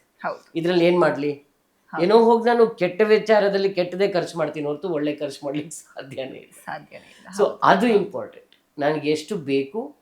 ಒಂದು ಸಂತರಿಗೆ ಯಾರೋ ಕೇಳಿದ್ರು ಈ ಪ್ರಶ್ನೆ, ಬಹಳ ಚೆನ್ನಾಗಿತ್ತು. ಜೈನ್ ಸಂತರಿಗೆ ಯಾರೋ ಒಬ್ಬರು ಪ್ರಶ್ನೆ ಕೇಳಿದ್ರು, ಹೆಣ್ಮಕ್ಳು ಕೆಲಸ ಮಾಡೋದನ್ನು ನೀವು ವಿರೋಧಿಸ್ತೀರಲ್ಲ, ಅದು ಎಷ್ಟು ಮಟ್ಟಿಗೆ ಸಹಜ, ಒಳ್ಳೆಯದು, ಹೆಣ್ಮಕ್ಳು ಯಾಕೆ ಕೆಲಸ ಮಾಡಬಾರ್ದು, ಗಂಡಸರು ಮಾತ್ರ ಕೆಲಸ ಮಾಡಬೇಕಾ, ಯಾಕೆ ಹೆಣ್ಮಕ್ಳು ಕೆಲಸ ಅಂದರೆ ಅವರೆಂದರು ಹೆಣ್ಮಕ್ಳು ಗಂಡು ಮಕ್ಕಳು ಕೆಲಸ ಮಾಡೋದು ಬೇಡ ಅಂತ ನಾನು ಅದನ್ನು ಹೇಳಲಿಲ್ಲ. ಕೆಲಸ ಯಾಕೆ ಮಾಡಬೇಕು, ಬೇಕಾ ಬೇಡವಾ ಅಂತ ನಾನು ಹೇಳಿದೆ. ಈಗ ನಿನ್ನ ಗಂಡ ನಿನ್ನ ಒಂದು ಎಲ್ಲ ಇದನ್ನು ಪೂರೈಸಿ ನಿನ್ನ ಮಕ್ಕಳನ್ನ ಎಲ್ಲರೂ ನೋಡ್ಕೊಳ್ಳೋಕ್ಕೆ ಸಾಮರ್ಥ್ಯ ಇದೆ ಅಂದರೆ ನೀನು ಮನೆ ನೋಡ್ಕೊಳ್ಳೋ ಚೌಕಟ್ಟನ್ನು ಇನ್ನೂ ಚೆನ್ನಾಗಿ ಅಧಿಕವಾಗಿ ಪ್ರೀತಿಯಿಂದ ನೀನು ಮಾಡಿದ್ರೆ ಅದು ದೊಡ್ಡ ಒಂದು ಕೊಡುಗೆ ನೀನು ಕೊಡೋದು ದೇಶಕ್ಕೆ. ಆವಾಗ ನೀನು ಸತ್ಕೊಂಡು ಕೆಲಸ ಮಾಡೋ ನೆಸೆಸಿಟಿ ಇಲ್ಲ. ನೆಸೆಸಿಟಿ ಇದ್ದರೆ ಗಂಡಸರು ಮಾಡಲಿ ಹೆಂಗಸರು ಮಾಡಲಿ, ನೆಸೆಸಿಟಿ ಇಲ್ಲ, ಗಂಡಸರು ಮಾಡಬೇಕಾಗಿಲ್ಲ ಹೆಂಗಸರು ಮಾಡಬೇಕಾಗಿಲ್ಲ. ಈಗ ನಾನು 10 ಮನೆ ಕಟ್ಟಿಸ್ಬಿಟ್ಟಿದ್ದೀನಿ, ಅದರಿಂದ ಎಲ್ಲ ಬಾಡಿಗೆ ಬರ್ತಾ ಇದೆ. ಸೊ ಗಂಡಸು ನಾನಾಗಿದ್ದೀನಿ ಆದರೂ ನಾನು ಕೆಲಸ ಮಾಡೋದಿಲ್ಲ, ಬಿಕಾಸ್ ನನಗೆ ಇದೆಲ್ಲ ಬರ್ತಿದೆ. ಅದರಿಂದ ನಾನು ದಾನ ಧರ್ಮ ಮಾಡ್ಬೋದು, ಹೋಗಿ ನಾನು ಹೊಲದಲ್ಲಿ ಯಾರು ಕೆಲಸ ಮಾಡ್ತಿದ್ರೆ ಅದನ್ನೆಲ್ಲ ನೋಡ್ಕೋಬೋದು. ಸೊ ನನ್ನನ್ನು ನಾನು ಯಾವ ಥರ ನನ್ನ ಒಂದು ಜೀವನ ರೂಪಿಸ್ಕೋತೀನಿ ಅದು ಎಲ್ಲದಕ್ಕಿಂತ ಮುಖ್ಯ ಕಂದ. Depression is nothing but having more time and less work. ತಲೆಯಲ್ಲಿ ನನಗೆ ಈ ಕೆಲಸ ಪೂರ್ಣವಾಗಿ 24 ಗಂಟೆಗೂ ಜಾಸ್ತಿ ನನಗೆ ಕೆಲಸ ಇದೆ ಅಂದರೆ ಇವಾಗ ನಿನಗೆ ಡಿಪ್ರೆಷನ್ ಬರೋಕ್ಕೆ ಸಾಧ್ಯನಾ? ಇವರೆಲ್ಲರಿಗೂ ಡಿಪ್ರೆಷನ್ ಬರೋಕ್ಕೆ ಸಾಧ್ಯನಾ? ಸಾಧ್ಯ ಇಲ್ಲ. ಬಿಕಾಸ್ ಬೆಳಗ್ಗಿಂದ ರಾತ್ರಿವರೆಗೂ ನೀವು ದುಡಿತೀರಾ. ನಿನಗೆ ಒಂದು 10 ನಿಮಿಷ ಇನ್ನೂ ಎಕ್ಸ್ಟ್ರಾ ಸಿಕ್ಕಿದ್ರೆ ದೇವ್ರೆ ನಾನು ಒಂಚೂರು ರಿಲ್ಯಾಕ್ಸ್ ಮಾಡ್ತೀನಿ ಅನ್ನೋ ಸ್ಥಿತಿಲಿ ಇರ್ತೀವಿ. ಸೊ ನಮಗೆ ಖಂಡಿತ ಡಿಪ್ರೆಷನ್ ಬರ್ಲಿಕ್ಕೆ ಸಾಧ್ಯ ಇಲ್ಲ. ಬಟ್ ಯಾರು ಸುಮ್ಮನೆ ಕೂತಿರ್ತಾರೆ ಏನೂ ಮಾಡೋದಿಲ್ಲ, ಅವಾಗ ಡಿಪ್ರೆಷನ್ನೇ. ಮಕ್ಕಳು ಇವಾಗ ಅದೇ ಮಾಡ್ತಾ ಇರೋದು. ಮಕ್ಕಳಿಗೆ ಇವಾಗ ಎಲ್ಲ ನಿಮಗೆ ಕೊಟ್ಬಿಟ್ಟಿದ್ದೀರಾ, ಏನು ಬೇಕೋ ಅದನ್ನು ಮುಂಚೆನೇ ತೊಗೊಂಡು ಬಂದು ಕೊಟ್ಟಿರ್ತೀರಾ. ಆ್ಯಂಡ್ ಈ ಗರ್ಲ್ ಫ್ರೆಂಡ್ ಬಾಯ್ ಫ್ರೆಂಡ್ ಬೇರೆ ಮಾಡ್ಕೊಂಡಿರ್ತಾರೆ. ಸೊ ನೀನು ಏನೇ ಒಂದು ಹೇಳಿದ್ರು ನನಗೆ ಬೇಜಾರು ಅನಿಸುತ್ತೆ. ನೀನು ಒಂದೇ ಒಂದು ಲೈನ್ ನೀನು ತಪ್ಪಾಗಿ ನುಡಿದ್ಬಿಟ್ರೆ ದಟ್ಸ್ ಇಟ್. ನನ್ನ ಒಂದು ಪೇಷಂಟ್ ಡೊಮೆಕ್ಸ್ ಕುಡಿದ್ಬಿಟ್ಟಿದ್ಲು, ಥಿಕ್ ಡೊಮೆಕ್ಸ್. ಯಾಕೆ? ಬಾಯ್ ಫ್ರೆಂಡ್ ಫೋನಲ್ಲಿ ಯಾವುದೋ ಒಂದು ಹುಡುಗಿ ಚಾಟ್ ಮಾಡಿದ್ದು ನೋಡಿದ್ಲಂತೆ. ಅದು ಏನು ಹಾಯ್ ಹೌ ಆರ್ ಯು ಆ ಥರನೋ ಅಷ್ಟೇ. ಡೊಮೆಕ್ಸ್ ಕುಡಿದ್ಬಿಡೋದು. ಅದಕ್ಕೆ ಅವ್ರ ತಾಯಿ ಪಾಪ ಎಷ್ಟು ಒದ್ದಾಡಿಕೊಂಡು ಆಮೇಲೆ ಆಪ್ರೇಷನ್ ಮಾಡಿದ್ದು. ನನಗೆ ಎಷ್ಟಾಯಿತು, ನಾನು ಅಷ್ಟು ಸಂಗ್ರಹಿಸಿ ಅವಳಿಗೆ ದುಡ್ಡು ಕಳಿಸ್ದೆ ಆ ತಾಯಿಗೆ. ಅವಳು ಆಮೇಲೆ ಅದೆಷ್ಟು ಸಂಗ್ರಹಣೆ ಮಾಡ್ಕೊಂಡು ಅವಳು ಪಾಪ ಇದನ್ನು ಮುಗಿಸಿದ್ಲೋ ಗೊತ್ತಿಲ್ಲ. ಆ ಮಗುಗದು ಅರಿವೇ ಇಲ್ಲ. So that is important. ನನ್ನ ತಾಯಿ ಅಷ್ಟು ಕಷ್ಟಪಡ್ತಿದ್ದಾಳೆ, ನಾನು ಈ ಒಂದು ಕೆಲಸ ಮಾಡಿದ್ರೆ ಅವಳಿಗೆ ಎಷ್ಟು ತೊಂದರೆ ಆಗುತ್ತೆ, ಈ ಯೋಚನೆ ನಮಗೆ ಬರಬೇಕು. ಆವಷ್ಟು ಒಂದು ಸಂಬಂಧ ಚೆನ್ನಾಗಿರ್ಬೇಕು. ಈಗ ನನ್ನ ತಾಯಿ ಯಾವಾಗಲೂ ಹೇಳೋರು, ನನ್ನ ಮಗಳು 1000 ಗಂಡಸರ ಜೊತೆ ಇದ್ರೂ ಅವಳು ಅಷ್ಟು ಪ್ಯೂರ್ ಯಾರೂ ಇಲ್ಲ ಅಂತ. ನಾನು ಅದಕ್ಕೆ ಇವತ್ತವರೆಗೂ ನಿಂತಿದ್ದೀನಿ. ಯಾಕೆ ಅಂದರೆ ಅಷ್ಟು ಭರವಸೆ ನಮ್ಮ ಅಮ್ಮಂಗೆ ಇದ್ದಿದ್ದರಿಂದ ನಮ್ಗೆ ಅನ್ಸೋದು ಅದಕ್ಕಾಗಿ ನಾವು ನಿಲ್ಲಬೇಕು. We have to stand because our parents have that. ಅಷ್ಟು ಒಂದು ಹಿರಿಮೆ ಇದೆ ಅವ್ರಿಗೆ, ಅಷ್ಟು ನಮ್ಮ ಜಂಬ ಇದೆ ನಮ್ಮ ಅಮ್ಮಂಗೆ. ನಾನು ಆ ಥರದ ವ್ಯಕ್ತಿ ಅಂತ. ಸೊ ಆ ಜಂಬ ನಾನು ಹೆಂಗೆ ಕಳೀಲಿ? ಸೊ ಒಂದು ಆ ಪ್ರೀತಿ ಇರಬೇಕು ಆ ತಾಯಿ ಮೇಲೆ. ಅದೇ ಇಲ್ಲದೆ ಇದ್ದಾಗ ನಾವೇನೇನೋ ತಪ್ಪುಗಳು ಮಾಡೇ ಮಾಡ್ತೀವಿ. ಹೌದು. ಬಿಕಾಸ್ ಆ ಸಂಬಂಧನೇ ಇವತ್ತು ಚೆನ್ನಾಗಾಗಿಲ್ಲ. ತಾಯಿನ ಮಕ್ಕಳು ಅರ್ಥ ಮಾಡ್ಕೊಳ್ಳಲ್ಲ, ಮಕ್ಕಳನ್ನ ತಾಯಿ ಅರ್ಥ ಮಾಡ್ಕೊಳ್ಳಲ್ಲ. ಅಪ್ಪ ಅಂತೂ ಎಕ್ಸಿಸ್ಟೆನ್ಸೇ ಇಲ್ಲ. ಅಪ್ಪನಂತೂ ಒಂದು ATM ಮೆಷಿನ್ ಮಾಡ್ಕೊಂಡಿದ್ದಾರೆ. ಅಪ್ಪಂದು ಒಂದು ವ್ಯಾಲ್ಯೂನೇ ಇಲ್ಲ. ಹೌದು ಮ್ಯಾಮ್. ಇದ್ರೆ ಹುಚ್ಚಪಟ್ಟೆ ವ್ಯಾಲ್ಯೂ. ನನಗೆ ಅಮ್ಮ ಕಂಡ್ರೇನೆ ಇಷ್ಟ ಇಲ್ಲ, ನಮ್ಮ ಅಪ್ಪ ಕಂಡ್ರೆ ಮಾತ್ರ ಇಷ್ಟ. ನನಗೆ what is this? Just because ಎಲ್ಲೆಲ್ಲೋ ನೋಷನ್ಸ್ ಇದೆ, ಅದನ್ನು ಫಾಲೋ ಮಾಡಿ ಅದನ್ನೇ ನಾವು ಕರೆಕ್ಟ್ ಮಾಡಬೇಕು ಅಂತ ಖಂಡಿತ ಎಲ್ಲೂ ಬರ್ದಿಲ್ಲ ಕಂದ. ನಾವು ಯಾವ ಥರ ಪರಿಸ್ಥಿತಿ ಇದೆ, ಹೆಂಗಿದೆ, ಅದನ್ನು ನಾವು ಸಹಜವಾಗಿ ಇವತ್ತಿನ ದಿನದಲ್ಲಿ ನಾವು ಸಹಜವಾಗಿ ಹೆಂಗೆ ನಡೆಯೋಕ್ಕಾಗತ್ತೆ ಹಂಗೆ ನಡೆಯೋದು. ಅದರಲ್ಲಿ ತಪ್ಪುಗಳು ಎಲ್ಲರೂ ಮಾಡ್ತೀವಿ. ದೊಡ್ಡವಳು ನಾನು ಮಾಡ್ತೀನಿ, ನೀವು ಚಿಕ್ಕವ್ರು ನೀವು ಮಾಡ್ತೀರಾ. ಬಟ್ ನಾಳೆ ಆ ತಪ್ಪನ್ನು ರಿಪೀಟ್ ಮಾಡದೇ ಇರೋದನ್ನು ನೋಡ್ಕೋಬೇಕು ಅಷ್ಟೇ. ಬಿಟ್ಟರೆ ತಪ್ಪುಗಳನ್ನೇ ಮಾಡೋದಿಲ್ಲ ಅನ್ನೋದು ದೊಡ್ಡ ಒಂದು ಸುಳ್ಳು. ತಪ್ಪುಗಳನ್ನು ಮಾಡೇ ಮಾಡ್ತೀವಿ, ತಿದ್ಕೋಬೇಕಷ್ಟೇ. ಇನ್ನು ರಿಲೇಶನ್ಶಿಪ್ ಬಗ್ಗೆ ನಾನು ಹೇಳಿದೆ. ರಿಲೇಶನ್ಶಿಪ್ನ ನೆಕ್ಸ್ಟ್ ಲೆವೆಲೇ ಅದು marriage life ma'am. Marriage life ಅಂತ ಬಂದ್ರೆ ಅಡ್ಜಸ್ಟ್ಮೆಂಟ್ ಆಗೋದಕ್ಕೆ ಹುಡುಗನೂ ರೆಡಿ ಇರಲ್ಲ, ಈ ಕಡೆ ಹುಡುಗಿನೂ ರೆಡಿ ಇರಲ್ಲ. ಹಾಗಾಗಿನೇ ಬಹುಶಃ ಡಿವೋರ್ಸ್ ಕೇಸ್ಗಳು ಇವತ್ತಿಗೂ ಅತಿ ಹೆಚ್ಚಾಗ್ತಾ ಹೋಗ್ತಾ ಇದೆ, ಬಿಟ್ರೆ ಕಡಿಮೆ ಆಗ್ತಾ ಇಲ್ಲ. ನಾನು ಕೇಳೋದು, ಯಾಕೆ ಅಡ್ಜಸ್ಟ್ ಆಗಬಾರ್ದು? ಅಪ್ಪ ಅಮ್ಮನ ಜೊತೆ ಆಗ್ತೀವಿ, ಸ್ವಂತ ಹುಟ್ಟಿದ ಅಣ್ಣ ತಮ್ಮನ ಜೊತೆ ಆಗ್ತೀವಿ, ಅಥವಾ ನಮ್ಮ ಸ್ನೇಹಿತರ ಜೊತೆ ಆಗ್ತೀವಿ ಅಂದ್ರೆ ಇಬ್ರು ಗಂಡ ಹೆಂಡತಿ ಯಾಕೆ ಅಡ್ಜಸ್ಟ್ ಆಗಬಾರ್ದು ಮ್ಯಾಮ್? ಯಾಕೆ ಆ ಮನಸ್ಥಿತಿ ಗಂಡ ಹೆಂಡತಿ? ಸೀರಿಯಲ್ಸ್ ತುಂಬಾ ದೊಡ್ಡ ಕಾರಣ. ಓಕೆ, ನಾವು ನೋಡ್ತಾ ಇರೋ ಸೀರಿಯಲ್ಗಳು, ನಾವು ನೋಡ್ತಾ ಇರೋ ಮೀಡಿಯಾನಲ್ಲಿರುವಂಥ ಒಂದು ಬೇರೆ ಕಂಟ್ರಿಗಳ ಸೀರೀಸ್ ಆಗಲಿ, ನಮ್ಮ ದೇಶದ ಸೀರೀಸ್ ಆಗಲಿ, ಎಲ್ಲದರಲ್ಲೂ ನಾವು ನೋಡೋದು ಹೆಣ್ಣನ್ನು ಅವಳು ಗಂಡನ ಮನೆ ಕಡೆಯಿಂದನೇ ಶೋಷಣೆಗಳಾಗತ್ತೆ. ಸೊ ಈ ಮೈಂಡ್ ಸೆಟ್ ಇಟ್ಕೊಂಡೇ ಆ ಹುಡುಗಿ ಆ ಮನೆಗೆ ಹೋಗ್ತಾಳೆ. ಓಕೆ, ನನ್ನ ಮೈಂಡ್ ಸೆಟ್ಟಲ್ಲೇ ನಾನು ತಲೆಯಲ್ಲಿ ಇಟ್ಕೊಂಡಿರ್ತೀನಿ, ಅತ್ತೆ ಆದವಳು ಕೆಟ್ಟವಳು, ಅವರೆಲ್ಲ ಕೆಟ್ಟವರು, ನಾನು ಅವ್ರ ಮನೆಯಲ್ಲಿ ಅಮಾಯಕವಾಗಿ ಇರ್ಬೇಕಾಗತ್ತೆ, ನಾನು ಜೋರಿಲ್ದೇ ಇದ್ರೆ. ಸೊ ಹೋಗ್ತಾನೆ ನಾನು ಜೋರಾಗಿರ್ಬೇಕು. ಅಮ್ಮನೂ ಹೇಳಿ ಕಳಿಸ್ತಾಳೆ, ನೀನೇನು ಹೆದರ್ಕೋಬೇಡ, ಓಕೆ ನಾವಿದ್ದೀವಿ, ನೀನು ಹೋಗು, ನಿನಗೆ ಸರಿ ಹೋಗ್ಲಿಲ್ಲ ಅಂದ್ರೆ ನಾವಿದ್ದೀವಿ. ಯಾಕೆ ಹೇಳ್ತಿದ್ದೀರಾ ಇದನ್ನ? ದಯವಿಟ್ಟು ಹೇಳಬೇಡಿ, ದಯವಿಟ್ಟು. ಆ್ಯಂಡ್ ಇನ್ನೊಂದು age also for getting married. ಅವತ್ತಿನ ಕಾಲದಲ್ಲಿ 18 ವಯಸ್ಸು, ಮ್ಯಾಕ್ಸಿಮಮ್ 20 ವಯಸ್ಸು, ಮ್ಯಾಕ್ಸಿಮಮ್ 22 ವಯಸ್ಸಲ್ಲಿ ಹೆಣ್ಮಕ್ಳು ಮದುವೆ ಮಾಡ್ಕೊತಿದ್ರು. ಅವ್ರು ಇದೆಯಲ್ಲ ಅದು ತುಂಬ ಚೆನ್ನಾಗಿರೋದು, ಪರಿಪಕ್ವತೆ ಅದರಲ್ಲಿರೋದು, ಅದರಿಂದ ಮಕ್ಕಳು ತುಂಬ ಪೌಷ್ಟಿಕವಾಗಿ ಹುಟ್ಟೋವು, ತುಂಬ ಹೆಲ್ದಿಯಾಗಿ ಹುಟ್ಟೋವು. ಇವತ್ತು ಅದಿಲ್ವೇ ಇಲ್ಲ. ಬಿಕಾಸ್ 30 ವರ್ಷದಲ್ಲಿ ನಾನು ಮದುವೆ ಮಾಡಿಕೊಂಡು 31 ವರ್ಷ 32 ವರ್ಷದಲ್ಲಿ ನನ್ನ ಮಗು ಎತ್ತೀನಿ ಅಂದರೆ ಅದು ವೀಕಾಗೇ ಇರುತ್ತೆ ಆ ಮಗುದು. ಅದಕ್ಕೆ ತುಂಬ ಸ್ಟ್ರಾಂಗ್ ಆಗಿರ್ಲಿಕ್ಕೆ ಸಾಧ್ಯನೇ ಇಲ್ಲ. ಸೊ ನಾವು ಯೋಚನೆ ಮಾಡಬೇಕಾಗಿರೋದು, ನಮ್ಮದು ಹಿಂದಿನ ಕಾಲದಿಂದ ನಡ್ಕೊಂಡ್ಬಂದಿರೋದು, ರೂಢಿಸ್ಕೊಂಡ್ಬಂದಿರೋದು ಯಾವುದೂ ತಪ್ಪಿಲ್ಲ. ನಾವು ಮಾಡರ್ನೈಸ್ ಆಗಿಬಿಟ್ಟಿದ್ದೀವಿ ಅಂತಂದರೆ ಏನೇನೋ ತಪ್ಪುಗಳು ಮಾಡಬೇಕು ಅಂತಿಲ್ಲ. ನಾವು ಮಾಡಬೇಕಾಗಿರೋದೇನು, ಮುಖ್ಯ ಉದ್ದೇಶ ನಮ್ಮ ಜೀವನದಲ್ಲಿ ಯಾವ ತರಹ ಮುಂಚೆಯಿಂದ ರೂಢಿಕೆ ಇದೆ ಅದನ್ನು ಫಾಲೋ ಮಾಡ್ಕೊಂಡು ಹೋಗೋಣ. ಈಗ ಗುಂಗಟ್ ಅವ್ರು ಹಾಕೋತಿದ್ರು, ನಾರ್ತ್ ಇಂಡಿಯನ್ಸು ಯಾಕೆ ಹಾಕೋತಿದ್ರು ಅಂದರೆ ಅಲ್ಲಿ ತುಂಬ ಶೋಷಣೆಗಳಾಗಿದೆ ಈ ಮುಸ್ಲಿಂ ಜನರಿಂದ. ಇವತ್ತು ಅವ್ರು ಹಾಕೊಳ್ಳೋ ನೆಸಿಟಿ ಇಲ್ಲ, ಅವ್ರು ಅದನ್ನು ತೆಗೆದ್ರು ನಂಗೆ ಭಾಳ ಸಂತೋಷ. ಐ ಆಮ್ ವೆರಿ ಹ್ಯಾಪಿ ಆ ಒಂದು ಚೇಂಜ್ ಬಂತು ಅಂತ. Some changes are very good. ನಾನು ಅವ್ರಿಗೆ ಇನ್ನೂ ಹೇಳ್ತಿರ್ತೀನಿ, ನಮ್ಮ ಮಾಮನೂ ಹೇಳ್ತಿದ್ರು ಮುಂಚೆ, ನಾನು ಇವಾಗ ಅದನ್ನು ರಿಪೀಟ್ ಮಾಡ್ತೀನಿ. ಈ ರಾತ್ರಿ ಹೊತ್ತು ನಿಮ್ಮ ಶಾದಿಗಳನ್ನೆಲ್ಲ ದಯವಿಟ್ಟು ಮಾಡಬೇಡಿ, ಬೆಳಗಿನ ಹೊತ್ತೇ ಮಾಡಿ. ನಮ್ಮ ಸೌತ್ ಇಂಡಿಯಾನಲ್ಲಿ ಬನ್ನಿ, ಎಲ್ಲ ನಾವು ಬೆಳಗಿನ ಹೊತ್ತು ಮಾಡ್ತೀವಿ. ಮ್ಯಾಕ್ಸಿಮಮ್ ಸಾಯಂಕಾಲ ಮಾಡಿ ಒಂದು 10 ಗಂಟೆ ಅಷ್ಟೊತ್ತಿಗೆ ಎಲ್ಲ ಪ್ಯಾಕ್ ಆಫ್ ಮಾಡಿ ಬರ್ತೀವಿ. ನೀವು 10 ಗಂಟೆಗೆ ಶುರು ಮಾಡ್ತೀರಾ, ಹೌದು ಹೌದು ಅರ್ಧ ರಾತ್ರಿ ನಲ್ಲಿ ಮದುವೆ ಮಾಡ್ತೀರಾ. ಇದು ಏನಿದು ಹುಚ್ಚಾಟ? ಹೌದು ಅರ್ಧ ರಾತ್ರಿನಲ್ಲಿ ಊಟಗಳು ಮಾಡ್ತಿರ್ತಾರೆ. ಹೌದು ಸೊ ಹೊಟ್ಟೆಗೆ ಎಷ್ಟು ಕೆಟ್ಟದ್ದು ಅದೆಲ್ಲ. ಹೌದು ಸೊ ನಾವು ಹೇಳೋದು, ಯಾವುದೇ ನೀನು ಮಾಡಿದ್ರು ಒಂದು ಇದನ್ನ ಇಟ್ಕೊಂಡು, ಉದ್ದೇಶ ಇಟ್ಕೊಂಡು ಮಾಡಿ. ಈ ಮ್ಯಾನಿಫೆಸ್ಟೇಷನ್ ಎಲ್ಲ ಇವತ್ತು ಯಾಕೆ ದೊಡ್ಡದಾಗ ಆಗ್ತಿದೆ ಕಂದ? ಹೌದು ಯಾಕೆ ದೊಡ್ಡದಾಗ ಆಗ್ತಿದೆ? ಯಾಕೆಂದ್ರೆ ಅವ್ರು ಹಿತವಾಗಿರೋ ಮಾತುಗಳನ್ನ ನಿಮ್ಗೆ ಹೇಳ್ಕೊಡ್ತಾ ಇದ್ದಾರೆ. ಏನು, ನೀನು ಒಳ್ಳೆಯವಳು, ನೀನು ಒಳ್ಳೇದು ಮಾಡಿದ್ರೆ ನಿನಗೆ ಒಳ್ಳೇದಾಗತ್ತೆ, ನೀನು ಒಳ್ಳೇದನ್ನೇ ರಿಪೀಟ್ ಮಾಡ್ಕೊಂಡ್ರೆ ನಿನಗೆ ಒಳ್ಳೇದಾಗತ್ತೆ. ಇದನ್ನ ನಮ್ಮ ಪುರಾತನ ಕಾಲದಲ್ಲಿ 1000 ಸತಿ ಹೇಳಿದ್ದಾರೆ. ಯದ್ ಭಾವಂ ತದ್ ಭವತಿ. ನೀನೇನು ಭಾವನೆ ಮಾಡ್ಕೋತೀಯ ಅದೇ ನಿನ್ನ ವ್ಯಕ್ತಿ ಆಗ್ತೀಯ ಅಂತ ಅವತ್ತೇ ಹೇಳಿದ್ದಾರೆ. ಬಟ್ ನಾವು ಅದನ್ನು ಆವತ್ತಿನ ಕಾಲದವ್ರದನ್ನ ತಗೊಳ್ಳಲ್ಲ. ಇವತ್ತು ಯಾರೋ ಮ್ಯಾನಿಫೆಸ್ಟೇಷನ್ ಕೋಚ್ ಅವ್ರು ಬಂದು ನಿಮ್ಮ ಹತ್ರ ಒಂದು ₹1,00,000 ಇಸ್ಕೊಂಡು ಅದನ್ನು ನಿಮ್ಗೆ ಹೇಳ್ಕೊಟ್ಟಾಗ ಇದೆಂಥ ಒಂದು ಹೊಸ ಮೆಸೇಜ್ ಅಂತ ನಾವು ತಗೋತೀವಿ. I feel this is so stupid and very sad that we are all living that stupid life. ಯಾರಿಗೋ ತೋರಿಕೆಗೆ ನಮ್ಮ ಮನೆ ನಾವು ಪೇಂಟ್ ಮಾಡ್ತೀವಿ, ಯಾರಿಗೋ ತೋರಿಕೆಗೆ ನಮ್ಮ ಮನೇಲಿರೋ ಸಾಮಾನುಗಳು ತರ್ತೀವಿ.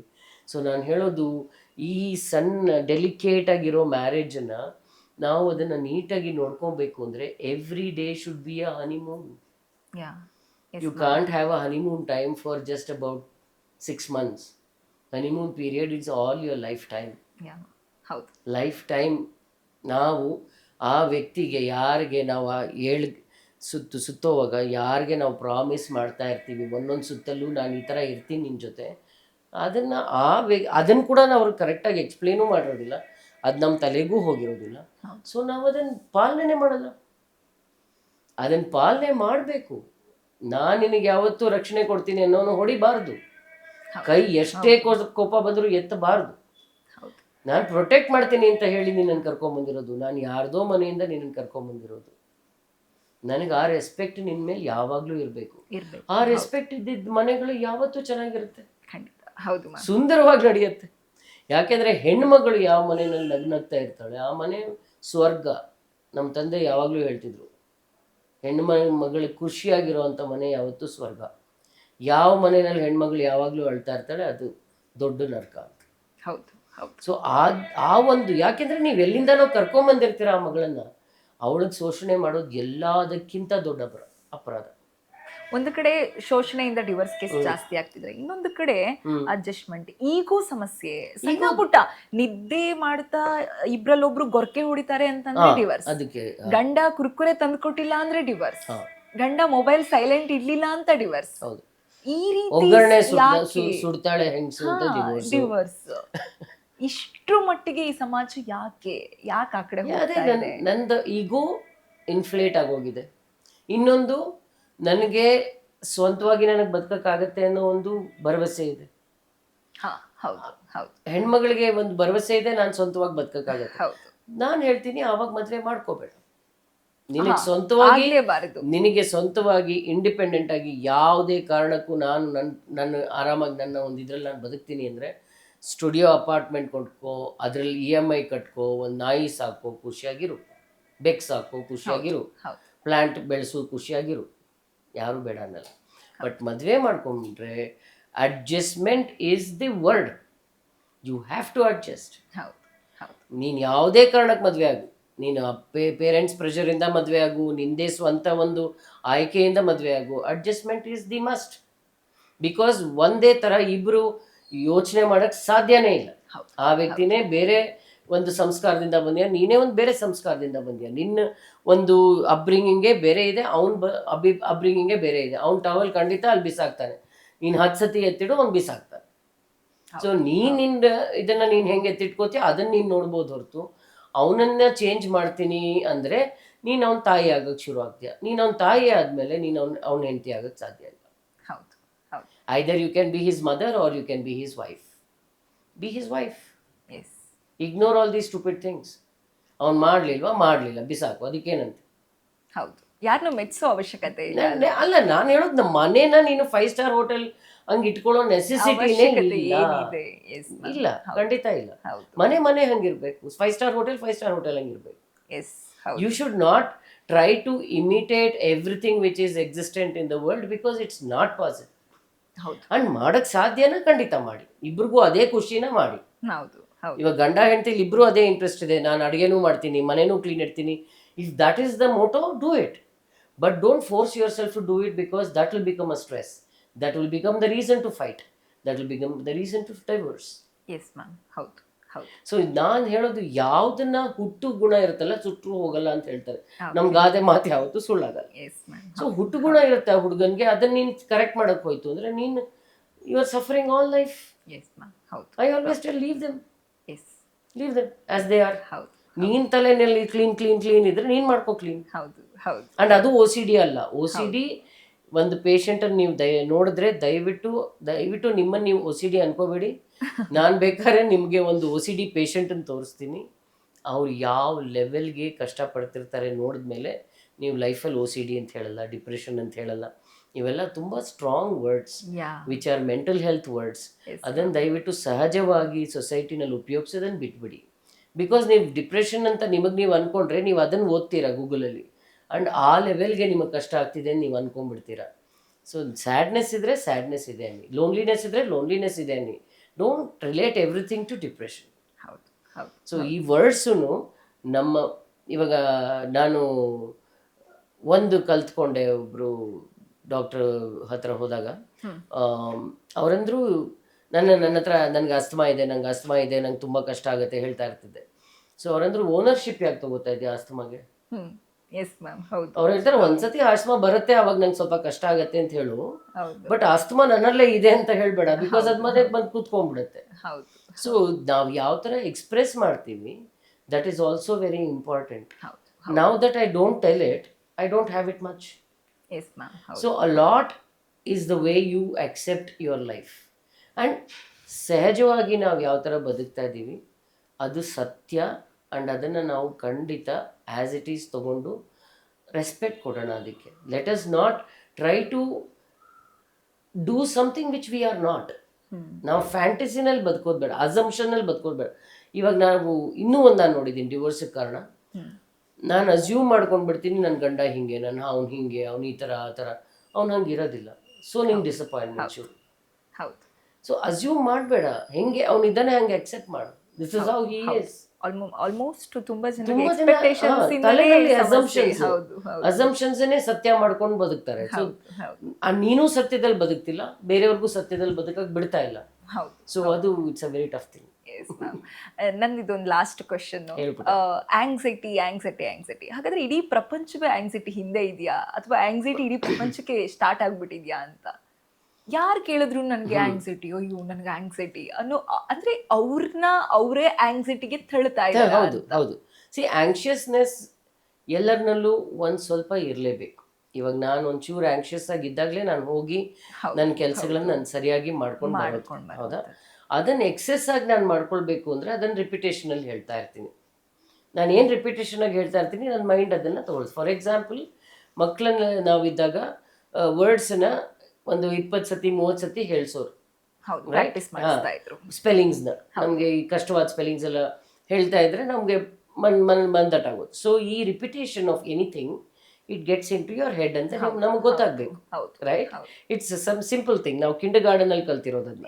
So anything in repeat. ನಾವು ಟೇಬಲ್ಸ್ ನಾವು ಯಾಕೆ ರಿಪೀಟ್ ಮಾಡ್ತಿದ್ವಿ? ಬಿಕಾಸ್ ಅದು ತಲೆಯಲ್ಲಿ ನಮ್ಗೆ ಕರೆಕ್ಟಾಗಿ ಕೂತ್ಕೊಳ್ಳಿ ಅಂತ. ಇವಾಗ 12 ಟೇಬಲ್ ಹೇಳಿದ್ರೆ ನಾವು ಆರಾಮಾಗಿ 12 ಹೇಳ್ತೀವಿ. ಯಾಕೆಂದರೆ ನಮ್ಗೆ ಆವಾಗ ಚಿಕ್ಕ ಮಗುವಿಂದ ಕಲಿಸಿದ್ದಾರೆ. ಅಂಡ್ ಎಷ್ಟು ಸತಿ ರಿಪೀಟ್ ಮಾಡಿಸಿದ್ದಾರೆ ಅಂದರೆ ನಮ್ಗೆ ಲೈಫಲ್ಲಿ ಮರೆಯೋಕ್ಕೆ ಸಾಧ್ಯ ಇಲ್ಲ. ಸೊ ಅದನ್ನ ಇವಾಗ ನಾವು ಈ ಥರ ಪದಗಳಿಂದ ನಾವು ಅದನ್ನು ನಮ್ಮ ತಲೆಯಲ್ಲಿ ಹಾಕೋತಾ ಇದ್ದೀವಿ.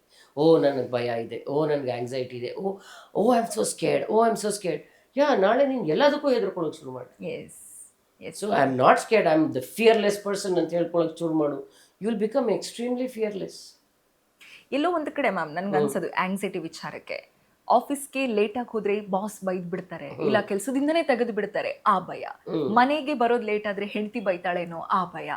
ಮಕ್ಕಳು ಹೊರಗಡೆ ಆಟ ಆಡಕ್ ಹೋದ್ರೆ ಎಲ್ಲಿ ಅಪ್ಪ ಅಮ್ಮ ಬೈತಾರೇನೋ, ಆ ಭಯ. ಅಂದ್ರೆ ಇಡೀ ಪ್ರಪಂಚವೇ ಯಾರೋ ಒಬ್ರು ನಮ್ಗೇನೋ ಬೈತಾರೆ, ಯಾರೋ ಒಬ್ರು ನಮ್ಗೇನೋ ಮಾಡ್ಬಿಡ್ತಾರೆ, ನಾವ್ ಇದನ್ನ ಮಾಡಿದ್ರೆ ಹಾಗಾಗತ್ತಾ, ಇದನ್ನ ಮಾಡಿದ್ರೆ ಹೀಗಾಗತ್ತಾ ಅನ್ನೋ ಭಯದಲ್ಲೇ ಬದುಕ್ತಾ ಇದೀವಿ. ಅಂದ್ರೆ ಸ್ವಾತಂತ್ರ್ಯ ಅನ್ನೋದು ಯಾವ್ದು ಮ್ಯಾಮ್?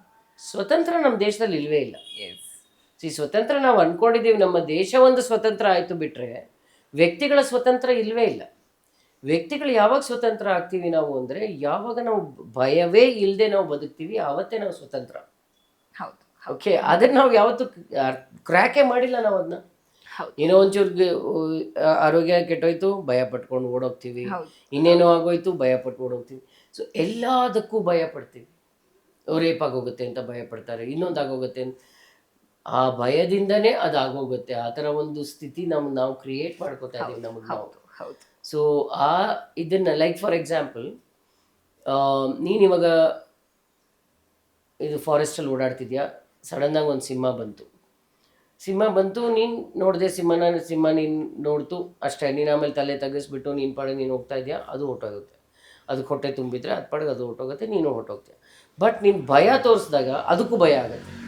ಅದಕ್ಕೆ ಭಯ ಆದಾಗ ಅದೇನು ಅನ್ಕೊಳ್ಳುತ್ತೆ, ಓ ಇವ್ನು ನನಗಿಂತ ಸ್ವಲ್ಪ ಟಾಲರ್ ಪರ್ಸನ್, ಸೊ ಫಸ್ಟ್ ಇವನನ್ನು ನಾನು ಅಟ್ಯಾಕ್ ಮಾಡಿ ಇವನನ್ನು ಕೆಳಗೆ ಬೀಳಿಸ್ಬಿಡೋಣ. So that is the strategy.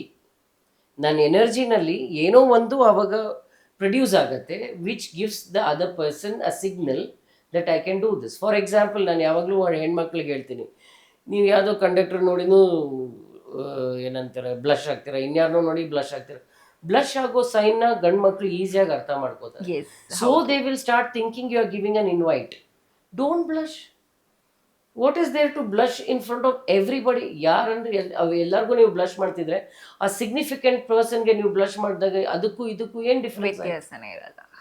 So ಯಾವ ಎಕ್ಸ್ಪ್ರೆಷನ್ ಯಾವಾಗ ಕೊಡಬೇಕು ಆವಾಗ ಕೊಟ್ಟಾಗ ಮಾತ್ರನೇ ಅದಕ್ಕೆ ವ್ಯಾಲ್ಯೂ ಇರೋದು. So even for that matter ನಾನು ಆ್ಯಂಗರು ಹೇಳ್ತೀನಿ, ಆ್ಯಂಗರ್ ಎಲ್ಲಿ ಉಪಯೋಗಿಸ್ಕೋಬೇಕು ಅಲ್ಲಿ ಉಪಯೋಗಿಸ್ಕೊಂಡ್ರೆ ಅದರಲ್ಲಿ ಒಂದು ಬಲ ಇರುತ್ತೆ. ಅದನ್ನ ಎಲ್ಲೆಲ್ಲೋ ಉಪಯೋಗಿಸಿದ್ರೆ ಅದರಿಂದ ನಮಗೆ ನಾಶನೇ ಆಗೋದು, ನಾವು ಬಿಟ್ಟರೆ ಇನ್ನೇನು ಆಗೋದು. So like the same way, going to the office in time is my duty. But if I have nicely drunk previous night and I am unable to do it, then yes, I will be anxious. Yes, I will be stressful. So have a good life. Have a clean life. ಏನೇ ಮಾಡಿದ್ರು over ಮಾಡಕ್ಕೆ ಹೋಗಬೇಡಿ.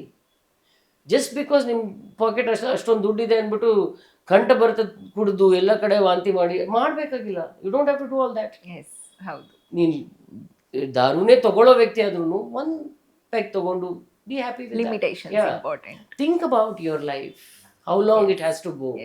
ದೊಡ್ಡ life ಇದೆ, ಅದರಲ್ಲಿ ಯಾವಾಗಲೂ ಸತ್ಕೊಂಡು ಬದುಕೋಕ್ಕಿಂತ ಕಂಪ್ಲೀಟಾಗಿ ಖುಷಿಯಾಗಿ ಬದುಕೋಣ. ಅದನ್ನು ನಾವು ನಮ್ಮ ಸ್ಟೇಟ್ಮೆಂಟಾಗಿ ಇಟ್ಕೊಂಡ್ರೆ, ಗೋಲ್ ಅದನ್ನೇ ನಾನು ಇಟ್ಕೊಂಡ್ರೆ, ನಾನು ಏನು ಬೇಕಾದ್ರೆ ಮಾಡಿ ಜೀವನ ಮಾಡೋಕ್ಕೆ ಸಾಧ್ಯ ಇದೆ. ಇವಾಗ ನನ್ನ ಕೆಲಸ ಕಳ್ಕೊಂಡ ನಾನು ರೈತ ಕೆಲಸ ಮಾಡ್ತೀನಿ, ಇಲ್ಲ ನಾನು ಇನ್ನೊಂದೇನೋ ಕೆಲಸ ಮಾಡ್ತೀನಿ. ನನಗೆ ಕೆಲಸದ ಒಂದು ಪೊಸಿಷನ್ದು ಬೇರೆ ನನಗೆ ಒಂದು ಅಹಂಕಾರ ಇರುತ್ತೆ. ನಾನು ಈ ಕೆಲಸನೇ ಮಾಡಬೇಕು, ಇದನ್ನ ಬಿಟ್ಟರೆ ಆ ಕೆಲಸ ನಾನು ಮಾಡಲ್ಲ, ಅದೆಲ್ಲ ಇದೆ. ಸೊ ನಾನು ಯಾವ ಕೆಲಸ ಬಂದರೂ ನಾನು ಮಾಡ್ತೀನಿ. ನನಗೇನು ಹಣ ಆ ಟೈಮ್ಗೆ ಎಷ್ಟು ಬೇಕು ನಾನು ಸಂಪಾದಿಸ್ತೀನಿ. That's it. Thank you ma'am. ಇವತ್ತಿನ ಎಪಿಸೋಡ್ ಬಹುಶಃ ತುಂಬ ಆಲ್ಮೋಸ್ಟ್ ನಾವೆಲ್ಲ ಕವರ್ ಮಾಡಿದ್ವಿ.